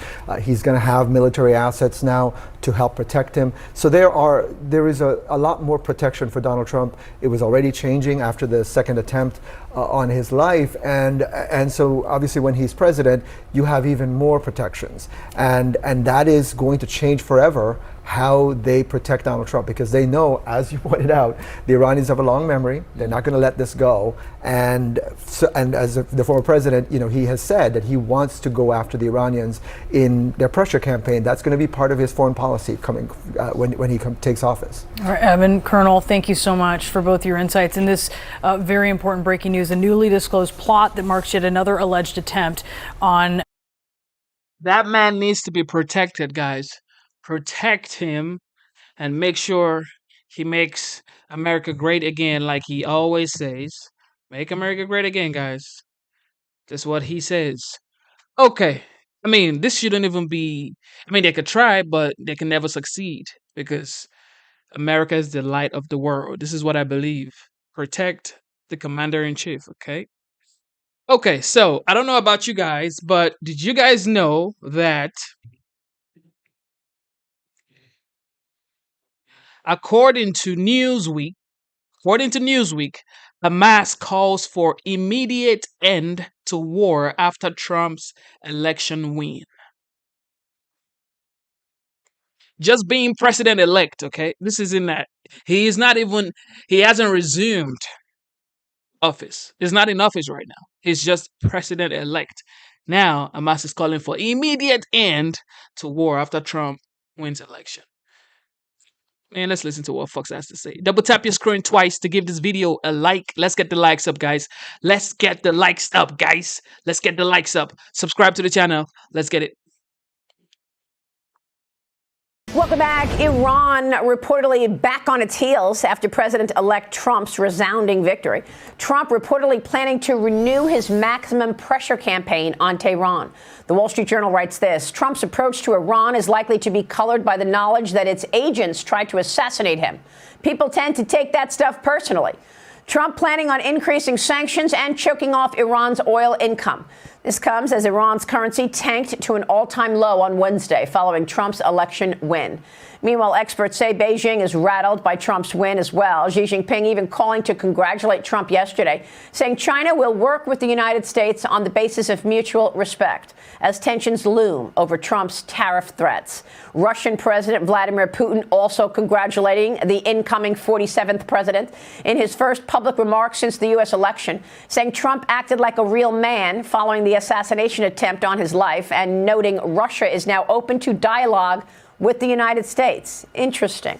And now a senior official from Hamas reportedly calling for an end to the war with Israel after the election. Everybody's getting in line. Joining me now is the Senator-elect from Montana, Tim Sheehy. Senator-elect, thanks very much for being here. Congratulations on the win. Thanks, Maria. And what we've seen, it's been 48 hours, and guess what? The world's already getting back into order. They respect strength. People respond to strength. And by showing strength, we're going to make the world a safer place. Well, that is exactly right. I mean, a day later, all of our adversaries are getting in line. You are a Navy SEAL. Thank you for your service to our great nation. What impact do you think the Trump administration will have on foreign policy going forward? Let's talk first 100 days. Well, we're already seeing it right now, Maria. We're seeing that when you draw a line in the sand and you enforce that line in the sand, like President Trump did when he killed Soleimani several years ago, that was a pivotal moment for many of us who served in the Middle East, because while we were fighting in Iraq and fighting in Afghanistan and elsewhere, we were really fighting Iran's malign influence that entire time. We have to remember, Iran's been killing Americans for 43 years, nonstop all over the world, and been the largest state sponsor of terror. And yet we've seen Obama and Biden and Harris give them billions upon billions upon billions of dollars in incentives to continue to act that way. If you give people incentives, they will respond to those incentives. When you punish them, they will respond to that. So Trump's treatment of Iran and his willingness to draw the line in the sand is an example of how the rest of the world will look at his foreign policy and say, we want to be friends with this guy. We want to be friends with America. We don't want to get on their bad side. And now it's not even, he hasn't even taken office yet. We're already seeing the impacts of strength and common sense in foreign policy, because it's common sense to put the interests of your own country first. And of course, you will be helpful to President Trump in the Senate. You just won your Senate race, as I mentioned at the top of this interview, against the incumbent three-term Democrat.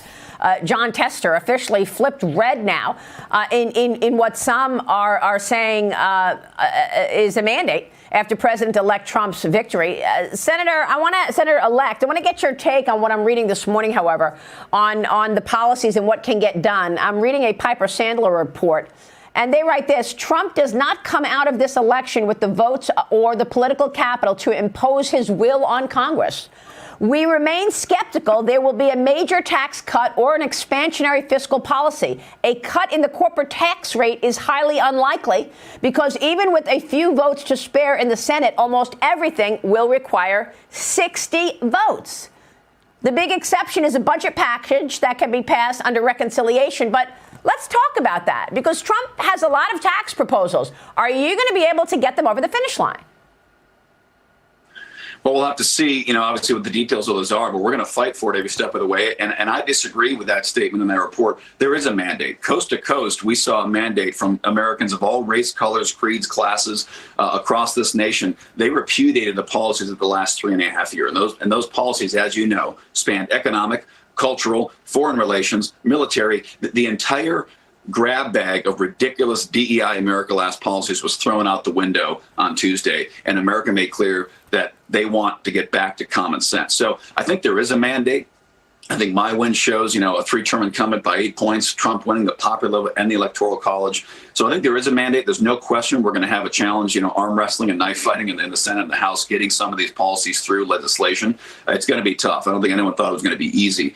But we're certainly going to fight for tax cuts because, letting Americans keep the hard-earned money that they've made in their pocket is the best thing we can do for the American people. And trying to take that money and giving it to failing bureaucracies that simply ask for more when they go through the previous amount is unacceptable. We got to stop doing that.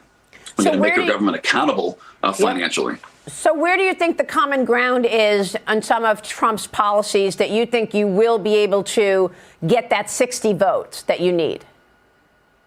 Well, I think in some of these states that now are seeing again, even blue wall states are starting to see erosion of the acceptance of these far left policies. Even look at Minnesota. I mean, the popular vote in Minnesota, which is obviously the one state that didn't go for Reagan, Trump did pretty well there. So I think some of those sitting senators, like the folks who were running as Trump Republicans in the final days of the campaign, some of these blue senators that all of a sudden were running as pro-Trump Republicans, I'm going to say, you know what, it's good for my political future to be a part of policies that my people want.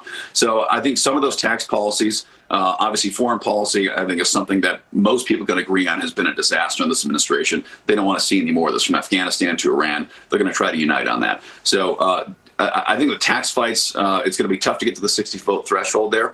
There's going to be a lot that he'll be able to do with executive action, just undoing a lot of the stuff that Biden did in the first place. That's the best thing he could do on day one, and I think he will. And in terms of nominations and Senate confirmations, what about that? Because President Trump is now putting together a team, and there are expectations that he may very well be able to nominate 2 Supreme Court justices in the next 4 years as well. Yeah, there's certainly that possibility. With Clarence Thomas and Sam Alito being some of the most senior members, or I think the most senior members on the court, it's very possible they're going to retire. So I think that's the most important set of priorities for the Senate, is making sure that we're able to shepherd through personnel appointments as quickly and swiftly as possible. We'll see if we have the vigor of the resistance movement we saw last time Trump took office in 2017. I'm cautiously optimistic that we're not going to have that, because I think, as I said, the mandate has been given across the country. I think a lot of these Democrats who are in vulnerable states will realize that being part of a resistance movement against a president who just won the popular vote, electoral landslide, and the American people gave us a congressional mandate as well, are going to say, instead of being resistance, maybe this time we'll try to be a little bit more productive. Time will tell on that, but we need to make sure we have senators and congressmen in place in our leadership positions that are ready to work with the Trump administration and put America first. And I think that's what we're going to see is probably the top, litmus test for our leadership on both sides of Congress there, as people say, who's going to be willing and able to work with the Trump administration. All right. The 47 is the OG, man. Just keep it that way. The 47th is the OG. Everybody get in line, support, unify, and love America. Okay, just love it and do what you have to do. Get in line and support. That's it. That's all you can do. Okay, so the legendary, the 45th, now the 47th, has named the first woman to serve as the White House Chief of Staff. And yet people say, well, he doesn't really respect women. No, he respects women a lot, okay? First woman White House Chief of Staff. Okay, of course, CNN has something to say about it. Also when Donald Trump talks about picking the wrong people, I don't think he's talking about picking people who weren't smart, picking people who weren't talented. He was talking about picking people who weren't loyal enough. And the next biggest decision that he's going to make, Tara, is going to be about who is going to be his attorney general. This is a position that is a linchpin position for Trump and his agenda. He wants this person to, according to him, prosecute his enemies, enforce immigration policy, drop the cases against himself and perhaps his associates, investigate his 2020 election lies, perhaps pardon January 6th rioters. So that's a tall order, and he needs somebody who's basically going to say, yes, sir, and go and do it. Right. And I spoke to someone who is up for this role, and they were told me you have to be bold and fearless. That is the qualification that Donald Trump is looking for. But really, that means loyal. That means willing to go to the brink and do what he says. And as you know, he has a tall list. I mean, going after political enemies, I mean, they call it going after Democratic lawfare. Essentially, I think what I was told at the top of the list, the priority is to go after the prosecutors who went after Donald Trump. Wow. They are the top of the enemy list, essentially. So this person it can't be anything like Jeff Sessions, no recusals. There's no case in which you can say, I don't feel comfortable with this. And so, yes, perhaps you have to be bold and fearless to be willing to go along with it. Yeah, I mean, the list, according to our reporting, is some of the people being considered: Ken Paxton, the Texas Attorney General; Andrew Bailey, Missouri Attorney General; Matt Whitaker, who was the former acting Attorney General in the Trump administration; Senator Mike Lee; and John Radcliffe, the former Director of National Intelligence. Scott? Yeah, there's a couple of other names I've heard floating around, too. Look, this is an important choice. This, defense, state, these are the Treasury. I mean, these are some of the main cabinets. But just to go back to Susie for a second, the fact that he got to this first and the fact that she is going to have, influence over how the rest of this transition unfolds, whether it's picking attorney general or any of these other high-level positions, I think we ought to all look at this as a wise decision, a good decision. And for everybody out there wanting Trump to pivot or change or somehow whatever you want him to do, he just won a mandate from the American people to execute on the program that he laid out in this election. It wasn't particularly close.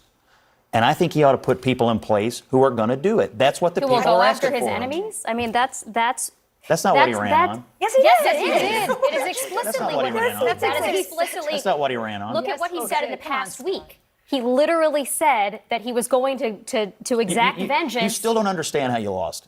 He ran on Don't immigration. say me. I'm not a Democrat. He ran on immigration. I'm a journalist. He ran on inflation. I'm not here paid He to ran represent one of the many things he ran on in addition to he ran on the issues that people care about. He ran on the economy. He ran on Nobody's saying that he didn't run on those things, but he also ran on vengeance. Yes. He did also run on going after the people who went after him. And journalists. It was a key feature of all of his speeches. Yes, Scott, he literally said, I am your retribution. The Biden crime family, lock her up.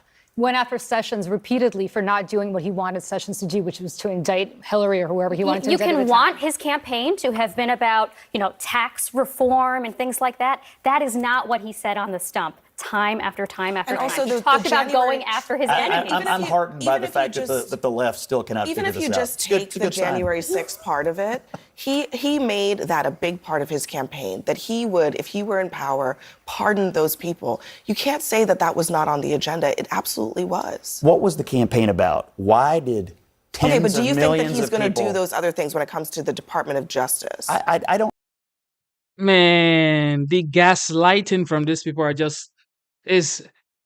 is just on another level. She's saying you can want his campaign to be about the economy, about the border. It was about the border. It was about the economy. And they're blaming Trump based on the things they assume he's going to do versus what they have already done.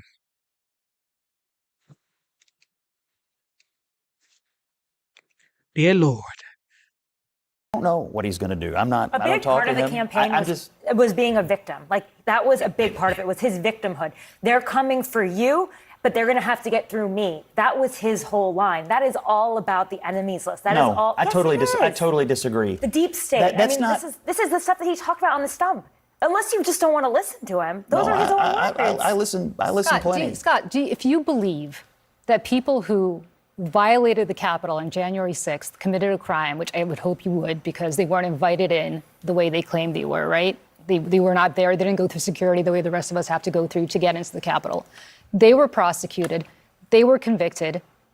And now they're serving jail time. And he has said repeatedly that they're political prisoners and he is going to spring them, right? What does that tell you about how he's going to weaponize the Justice Department and on whose behalf? On behalf of people who committed crimes for him. For him, not for anybody else. I mean, I admire your, I don't know if I want to call it naivete or optimism that Trump is going to run on the policies you care about deregulation and tax cuts and whatnot. That's just not what his campaign was about. Well, That's not what he has indicated. With all due respect, I've run more campaigns than you, and I know what campaigns are about, and I know why people walk into voting booths. Why people walk into voting booths and what Trump plans to do when handed the presidency are two different things. It's called gaslighting. It's called gaslighting. And this is why he won. It's like you can't even understand what you're talking about. He won because you guys kept talking about this type of stuff. Well, he doesn't care about the real things that matters. The people have heard this man every day for the past 2 years, and he's spoken about the things he cares about. And he's been saying the same thing since the 80s and the 90s. If you actually do your research, this man has actually never changed. If you go watch Trump when he was 40, when he was 50, in his 40s, in his 50s, in his 60s, he's been saying the same thing. Actually, in his 30s, he was saying the same thing. If you go watch his documentary, his interviews, old interviews, even on Oprah show, years ago, he was saying the same thing. Double tap your screen twice to give this video a like and subscribe to the channel. Okay, what is going on with the Ukrainians and North Korea? What's going on? Is that the man? Thank God the OG is back, man, because this can't keep going on. Ukrainian President Zelensky now confirms there have been deadly clashes with North Korean troops in Russia's Kursk region. This news comes as Ukraine's push into Russian territory has stalled, and as Ukraine is preparing for an uncertain future following Donald Trump's election victory. Trump has promised that he would end the war there quickly, but has also threatened to pull back on U.S. aid to Ukraine. So where does this leave all of this? Joining us right now is Georgetown University adjunct professor, former CNN Moscow bureau chief Jill Dougherty, and Washington Post columnist Max Boot. It's great to see you guys. Thanks for being here. Max, what do you think this new Trump presidency means for Ukraine? How quickly do you think that the country sees the impact of Donald Trump's influence on that war? Well, I think you'll certainly see it beginning January 20th. I think the big question mark is, Trump has made these promises that he's going to end the war in 24 hours, but he's never said how.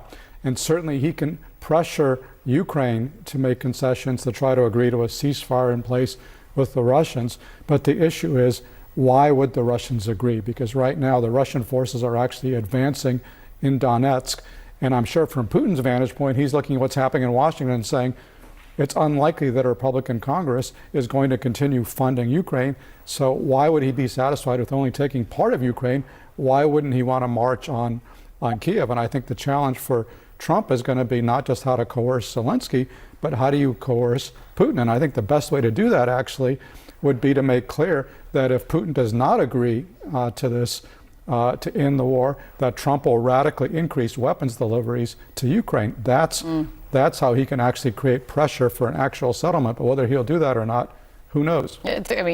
Great question. And on that point, Jill, Vladimir Putin offered his congratulations to Trump yesterday, which was his first public comment on the outcome. The way it was said is his behavior at the moment, part of what he said was his, meaning Trump, this is Putin talking, his behavior at the moment of an attempt on his life left an impression on me. He turned out to be a brave man. He manifested himself in the very correct way, bravely as a man. Though his spokesperson said just the day before that he had no plans to congratulate Trump, Peskov saying, let's not forget that we are talking about an unfriendly country that is both directly and indirectly involved in the war against our state. What's going on here, Jill? Well, I think Putin is playing around a little bit here. I think he's playing coy. He didn't immediately jump into congratulating Trump because I think Putin wants to show, he is the president. He's a strong president of a country, and he doesn't have to sit on pins and needles waiting for another election. But of course, he wanted to congratulate Trump. And I think it's interesting the way he began to talk about Ukraine. I'm open to discussing things, and it bears listening to what the American soon-to-be president will say, because it would dealing with Russia in order to solve Ukraine. And I think that's one of the problems. If Trump really wants a big win, which apparently he does, a big deal right at the beginning, then Ukraine is the perfect thing. So Trump and Putin apparently, could come together and say, well, let's solve it ourselves. Zelensky's never going to go for that. And Zelensky politically will have difficulty giving up any territory that Russia now holds.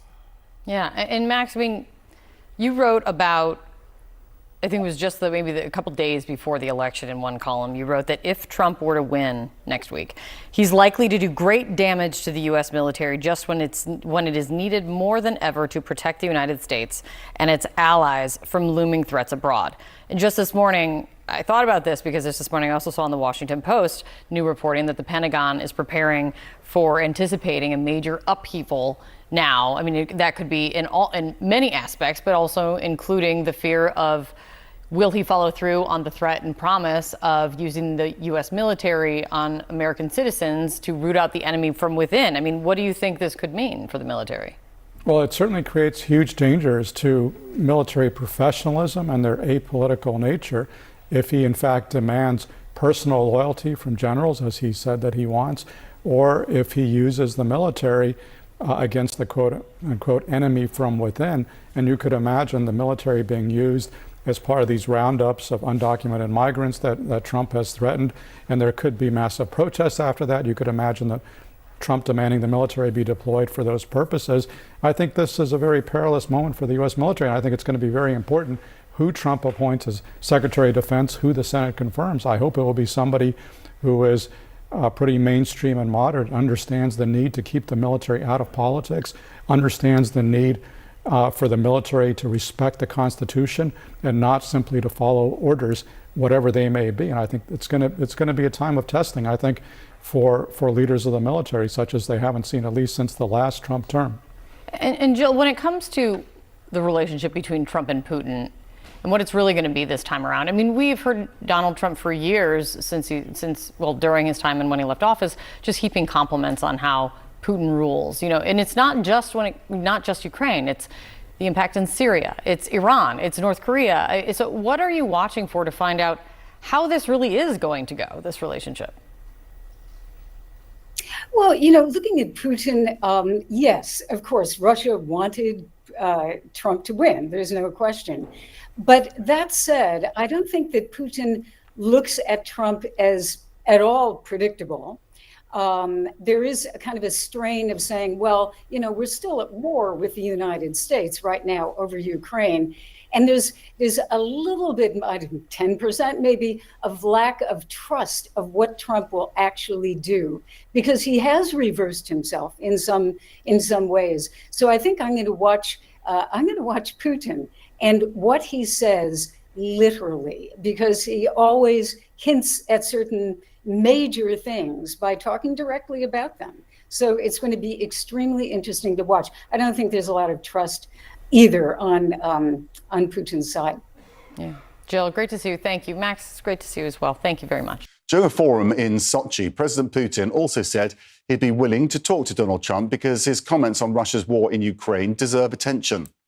However, the Kremlin downplayed earlier claims by Trump that under his leadership, the war could be quickly resolved.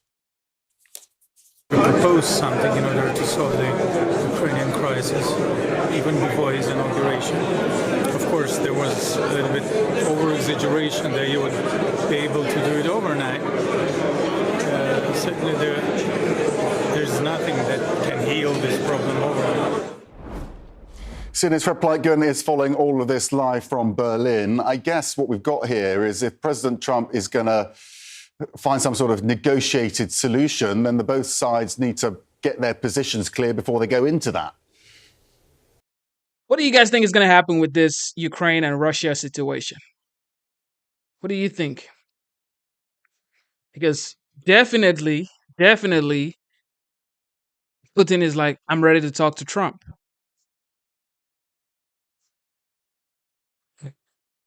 I think it's almost going to be over, guys.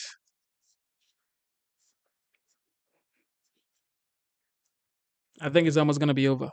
What is going on with this guy saying he doesn't even have confidence in saying what he feels? He says, I am afraid to say something wrong. This is a former Clinton advisor. He's criticizing his party, guys. Double tap your screen twice and subscribe to the channel. Let's listen. What went wrong, as we were just discussing, has been the big question for Democrats. The party is on track to lose the popular vote in a presidential election for the first time in 20 years. And now members are scrambling for answers as Republicans sweep back into power in Washington. I think we do need to reconnect with working class voters. We haven't done enough for them. We haven't spoken to their concerns. And by definition, we're out of touch because they clearly don't support us at the polls. I'm grateful for the advocacy and the ideas that the far left brings to our party, but we can't be branded by that. We can't be defined by the far left. Donald Trump and a lot of his allies did say racist things and did make racist jokes that did offend a lot of people, including myself. But at the end of the day, we also have to do a better job of not just saying what we're against, but what we're for. If we want to win, we have got to listen to voters. And boy, did they tell us loud and clear what they thought of us. All right, the panel is back now. This was, Philippe, I understand what you have been saying all morning. Don't overread. But this was sweeping in, the popular vote. No, I'm not saying don't overread. I'm saying try to narrow the factors and in some, orderly way unpack what happened. So let's just say I'm wrong about what I said earlier, that inflation could have been hunky-dory and we would have lost about these things. Either way, here's the problem. I'm not concerned right now what the right thinks about the Democratic Party. I'm concerned about what I think about the Democratic Party. I don't like to echo the congressmen, all three of them. I don't like the fact that a small portion of our party is pretty much dictating where we are. That they are pretty much, we are being branded as the most extreme of us. It is not only politically problematic, as we just saw, because none of this stuff helped the other day. Without a doubt, it's a problem. But we need to take stock of why we are being held hostage to the far left. No one should be and wants to be kowtowing to the extremes of their own parties. That just shouldn't, to the extent that majority should rule, the majority of Democrats don't agree with the things that we are being tagged with. And how that works. Tick through a couple of those things. I think Democrats believe in common sense stuff more than you realize. I mean, it's not like any of us sit at home and don't talk to anyone. Most Democrats I know think there's a huge problem at the border. Most Democrats I know think, frankly, that males at birth shouldn't play in women's sports and vice versa. Now, you can have a healthy conversation within a party, and you have to have a room within a party for all this. But at the end of the day, if you have some of these issues that are 80-20 across the country, you really got to figure out why they're being so tagged with one. And on one hand, it's easy because it's politically sexy. There's a reason why $40 million in ads on this topic were thrown at the vice president. But how we go forward from here, first, it comes from us. Yes, we have to listen to everybody, but people, again, the Republicans don't get to tell us because they won, like you said, for the first time in 20 years, and only the second time in 36 years, the popular vote, what everybody wants. This is still a 50-50 country. For us to go forward and be representative of the Democratic Party, all whatever tens of millions, 500,000, half the country, whatever you want to, however you want to describe it, we have to reorient it towards, and the congressman made the point that he's up until today afraid to say it, and God knows what'll happen on my Twitter when I get home, but it starts with that kind of thing. Yeah, that afraid to say it. Yeah. Do you think that really fundamentally tells the story of why Democrats were broadly rejected here? I mean, insert whatever issue into that rubric, afraid to say things about the border. Thank you for tuning in to the live stream. You know what time it is. It is your boy, Genesis. Double tap your screen twice to like this video that you're currently watching and consider subscribing to the channel. These Trump term from 2025 to 2028/29, this is going to determine if the Dems are actually going to have anything to do in 2028. Because if he makes the country as great as he's been talking about during the campaigns, the town halls, the rally, all the events he's done, there may not be anything for the Dems when it comes to the White House. I'm sorry. If he does what he's supposed to do, which I suspect he will, man, a Republican may win the next term again, and maybe again, and maybe again, because everybody's waking up. Trump has changed everything when it comes to politics. He's changed the way people think. He's changed the way people are trying to vote. Republicans are now voting early. It may be over, bro.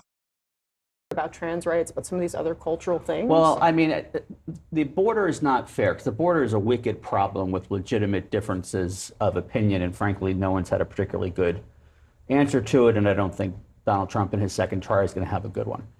On the other cultural stuff, and I don't even know how to refer to it without saying something, again, I'm afraid to say something wrong, but the woke stuff, the PC police stuff, you'll see Republicans who say they're afraid to say X. I'm afraid to say X. These congressmen are afraid to say X. Why? Why afraid to say X? It should be afraid if it's something stupid and hateful and makes someone feel that they don't belong. But saying I don't agree with you or saying that's not representative of the bulk of us, it's like Medicare for all is not something that the bulk of the Democratic Party believes in. But yet, we spend tons of time on it. Now, on immigration, there are people who do believe, and I think I buy into it, that part of the problem we've had as Democrats is that we have gotten pulled to the left so far that we can't make common sense decisions. And look, I worked for Hillary, and she had to contend with Bernie. Bernie, went after Biden. I shouldn't say went after. He entered the primary. There's no evidence that the Bernie Sanders wing of the Democratic Party has met with any success or represents this party. Yet, we're going to go ahead and we're going to continue every time someone on the hard left says, "Oh, you can't do that." We're all going to paralyze. I mean, I don't know what the answer is, but the answer is for people to start saying what they say on, WhatsApp and Twitter and on whatever it is, that this is enough already. People can't. The PC police doesn't just apply to Republicans. It applies to, I don't know what I'd call myself. I just call myself a Democrat. I'm not a progressive. I'm not a lefty. I think I'm to the right of some Republicans on some topics. But, this general thing, especially parents, with kids in school, they're really bothered by this, and I get it. I get it. All right, Philippe Reines, we'll be watching your Twitter all day. Thanks for that. I will not. Tell me. Oh, it's going to be lit this afternoon. But it's Thank you for tuning in to the live show. You know what time it is. Okay, let me try to get this video from the OG, the legendary. Okay, so here we go. Look, everybody has their own opinion, okay? So it's like, first of all,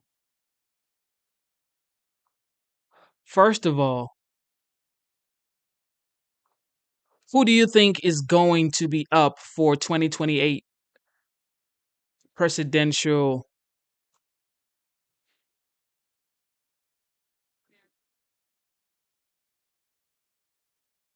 campaign for, yeah, who do you think is going to be up for 2028? Vance, Tulsi, or Vivek?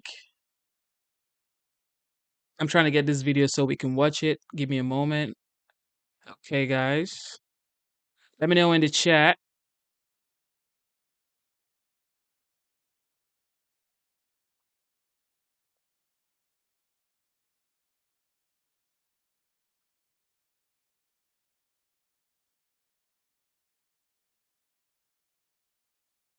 Okay, here we go.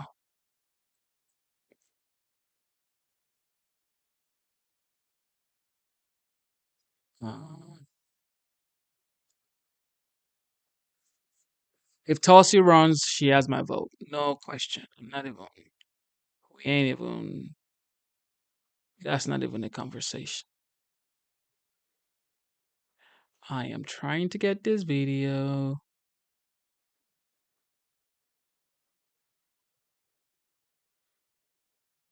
Okay, so.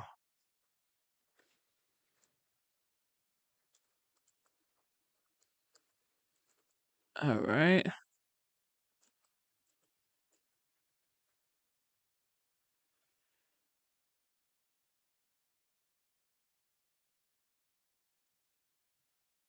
Okay. Just give me a moment. Let me get this video for you guys because Trump said something about free speech. Okay, and I want you guys to see this. Just give me a moment.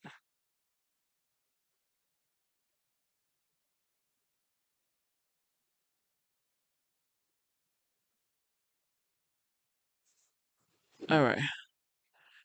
It's so hard to remember so many.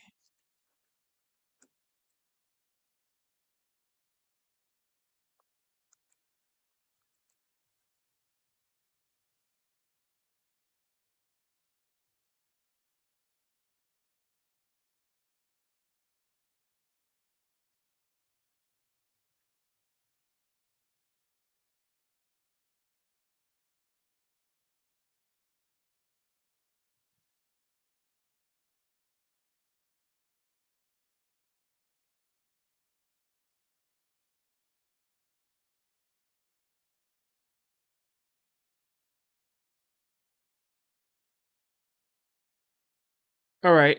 It's almost here. 640. All right.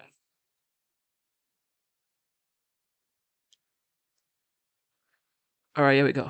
Hopefully this works. And we can all enjoy the video. Because I really want you guys to see this video, okay? I want you to see this video. And I think it's very important that we watch this right here. Okay. All right.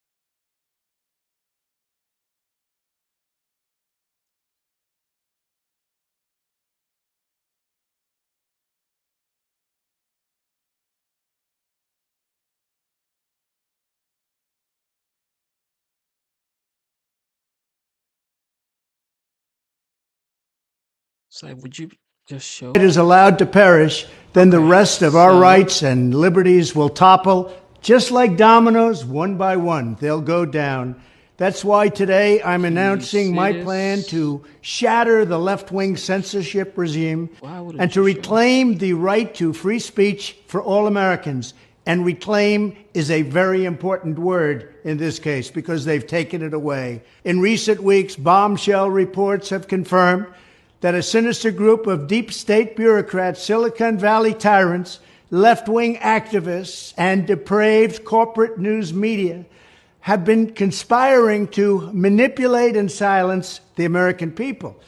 They have collaborated to suppress vital information on everything from elections to public health.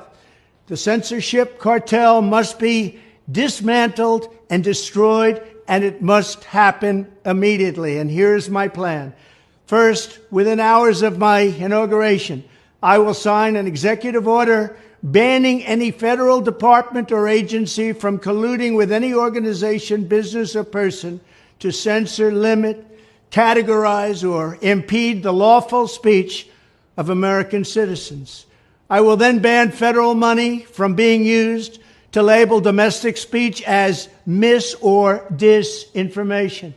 And I will begin the process of identifying and firing every federal bureaucrat who has engaged in domestic censorship, directly or indirectly, whether they are the Department of Homeland Security, the Department of Health, Human Services, the FBI, the DOJ, no matter who they are. Second, I will order the Department of Justice to investigate all parties involved in the new online censorship regime, which is absolutely destructive and terrible, and to aggressively prosecute any and all crimes identified.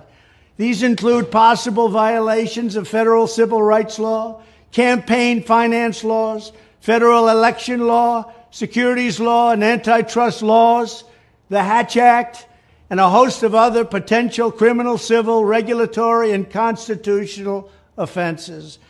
To assist in these efforts, I am urging House Republicans to immediately send preservation letters, and we have to do this right now, to the Biden administration, the Biden campaign, and every Silicon Valley tech giant, ordering them not to destroy evidence of censorship. Third, upon my inauguration as president, I will ask Congress to send a bill to my desk revising Section 230 to get big online platforms out of censorship business. From now on, digital platforms should only qualify for immunity protection under Section 230 if they meet high standards of neutrality, transparency, fairness, and non-discrimination. We should require these platforms to increase their efforts to take down unlawful content such as child exploitation and promoting terrorism, while dramatically curtailing their power to arbitrarily restrict lawful speech. Fourth, we need to break up the entire toxic censorship industry that has arisen under the false guise of tackling so-called mis- and disinformation. The federal government should immediately stop funding all nonprofits and academic programs that support this authoritarian project. If any U.S. university is discovered to have engaged in censorship activities or election interferences in the past, such as flagging social media content for removal of blacklisting, those universities should lose federal research dollars and federal student loan support for a period of 5 years and maybe more. We should also enact new laws laying out clear criminal penalties for federal bureaucrats who partner with private entities to do an end run around the Constitution and deprive Americans of their First, Fourth, and Fifth Amendment rights. In other words, deprive them of their vote. And once you lose those elections, and once you lose your borders like we have, you no longer have a country. Furthermore, to confront the problems of major platforms being infiltrated by legions of former deep staters and intelligence officials, there should be a 7-year cooling off period before any employee of the FBI, CIA, NSA, DNI, DHS, or DOD is allowed to take a job at a company possessing vast quantities of U.S. user data. Fifth, the time has finally come for Congress to pass a digital Bill of Rights. This should include a right to digital due process. In other words, government officials should need a court order to take down online content, not send information requests such as the FBI was sending to Twitter. Furthermore, when users of big online platforms have their content or accounts removed, throttled, shadow banned, or otherwise restricted, no matter what name they use, they should have the right to be informed that it's happening, the right to a specific explanation of the reason why, and the right to a timely appeal. In addition, all users over the age of 18 should have the right to opt out of content moderation and curation entirely and receive an unmanipulated stream of information if they so choose. The fight for free speech is a matter of victory or death for America and for the survival of Western civilization itself. When I am president, this whole rotten system of censorship and information control will be ripped out of the system at large. There won't be anything left. By restoring free speech, we'll begin to reclaim our democracy and save our nation. Thank you, and God bless America. If we don't have free speech, then we just don't have a free country. It's as simple as that. If this most fundamental right is allowed to perish, then the rest of our rights and liberties will topple, just like dominoes, one by one. They'll go down. That's why today I'm announcing my plan to shatter the left-wing censorship regime and to reclaim the right to free speech for all Americans. And reclaim is a very important word in this case because they've taken it away. In recent weeks, bombshell reports have confirmed that a sinister group of deep state bureaucrats Okay, so I'm trying to make this video bigger, guys. Like, shout out to YouTube. I guess Donald is trying to bring me back. Okay. Look, guys. If we don't have free speech, I'm trying to then make we this bigger, just don't guys. have Like, a free country. It's as simple as that. If this most fundamental right is allowed to it isn't gonna perish, get bigger. then the Okay, rest of so our rights and liberties.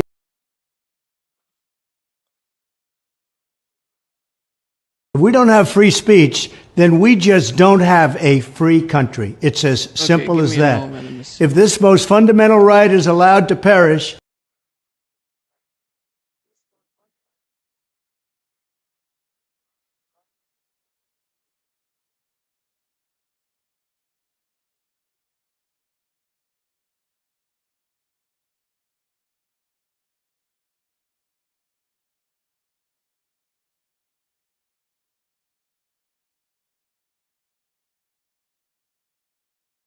if we don't have free speech, then we just don't have a free country. It's as simple as that.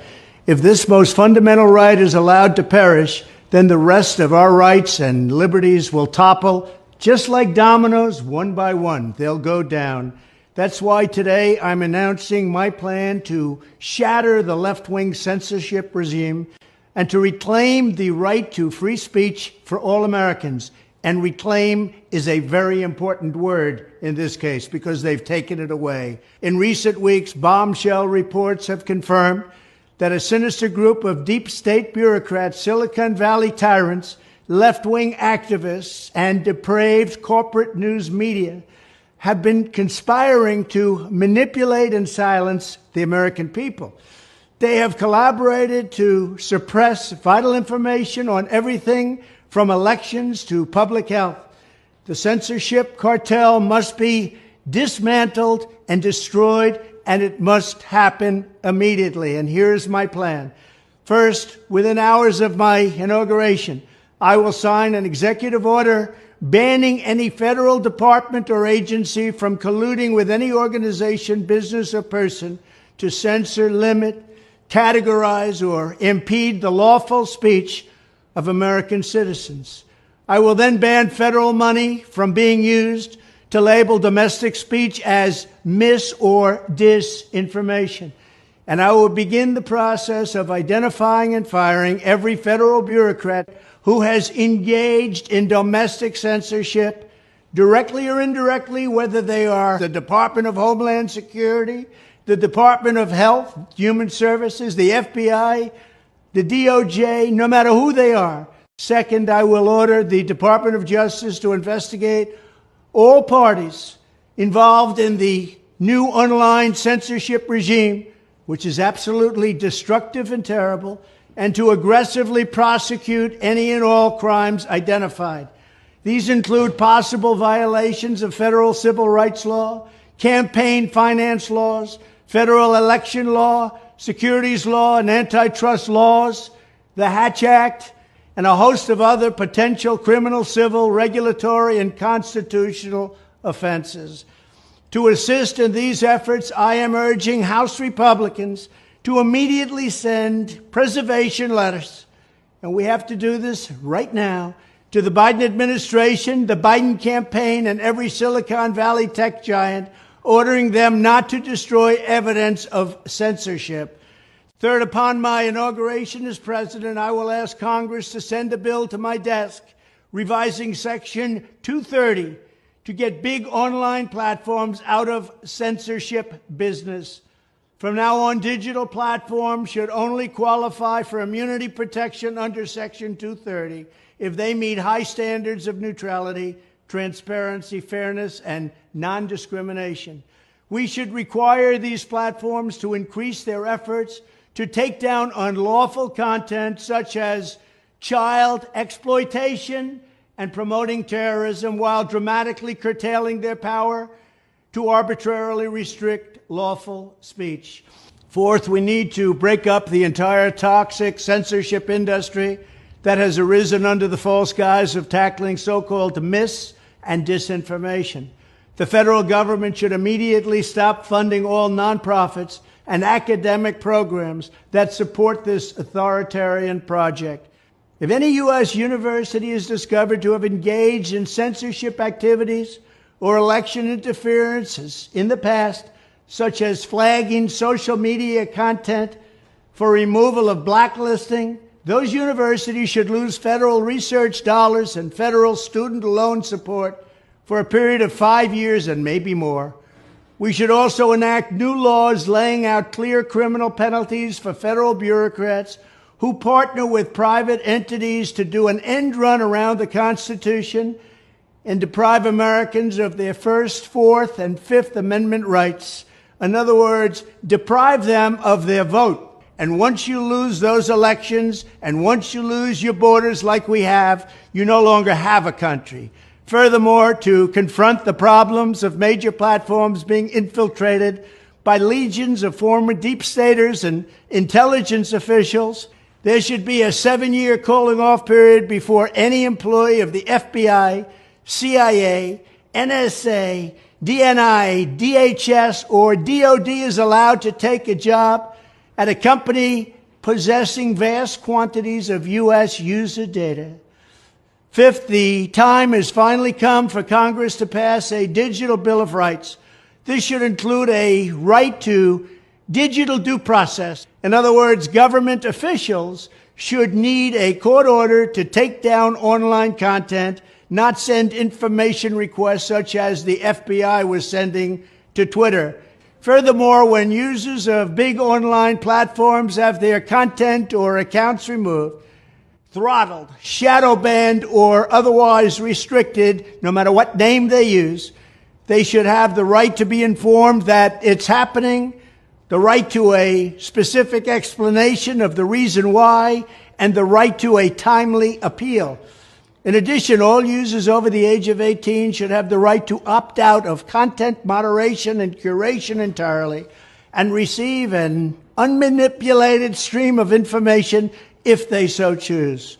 The fight for free speech is a matter of victory or death for America and for the survival of Western civilization yes, OG, itself. Let's go. Yes. When I am president, this whole rotten system of censorship and information control will be ripped out of the system at large. There won't be anything left. By restoring free speech, we'll begin to reclaim our democracy and save our nation. Thank you, and God bless America. If we don't have free speech, then we just don't have a free country. It's as simple as that. If this most fundamental right is allowed to perish, then the rest of our rights and liberties will topple, just like dominoes. Ladies and gentlemen, you've heard from the OG, the legendary, the 45th, now the 47th. You've heard free speech. Shout out to YouTube. Hopefully, YouTube. Hopefully, okay. I get back on it and hopefully make some money off of this hard work, long hours. It would mean a lot, especially for me and my family. But God is great, and I am thankful. That's all I can say. Making $0 on YouTube, and we do this every day, every single day. And God is great. God is great. God is great. God is great. That's all I can say. God is great. And thank you to YouTube too, okay, for the platform. And thank you guys, okay? So shout out to everybody in the chat. Shout out to the moderators, Zane, Andrea, Nikki, C. Shelley, Warrior Life. Man, everybody, man. Nikki Lee, did I call you? Nikki Lee has been very instrumental. She's been there. God bless you, Nikki Lee. God bless you, everybody. Okay, you know what time it is. It is your boy Genesis. Double tap your screen. Subscribe to the channel. You know what time it is. Thank you, thank you, thank you. We have come to the end of the live stream. Get the likes up, guys. All you have to do to like this video is double tap your screen twice. And yes, the video would just get a like from you, okay? And subscribe to the channel. Thank you to the veterans, okay? God bless you. Instead of looking for perfection, seek for consistency. Never give up on yourself. Never give up on God. Never give up on yourself and your dreams. Thank you, okay? Thank you, thank you, thank you. It is your boy Genesis. God bless you. God bless the United States. And let's get it.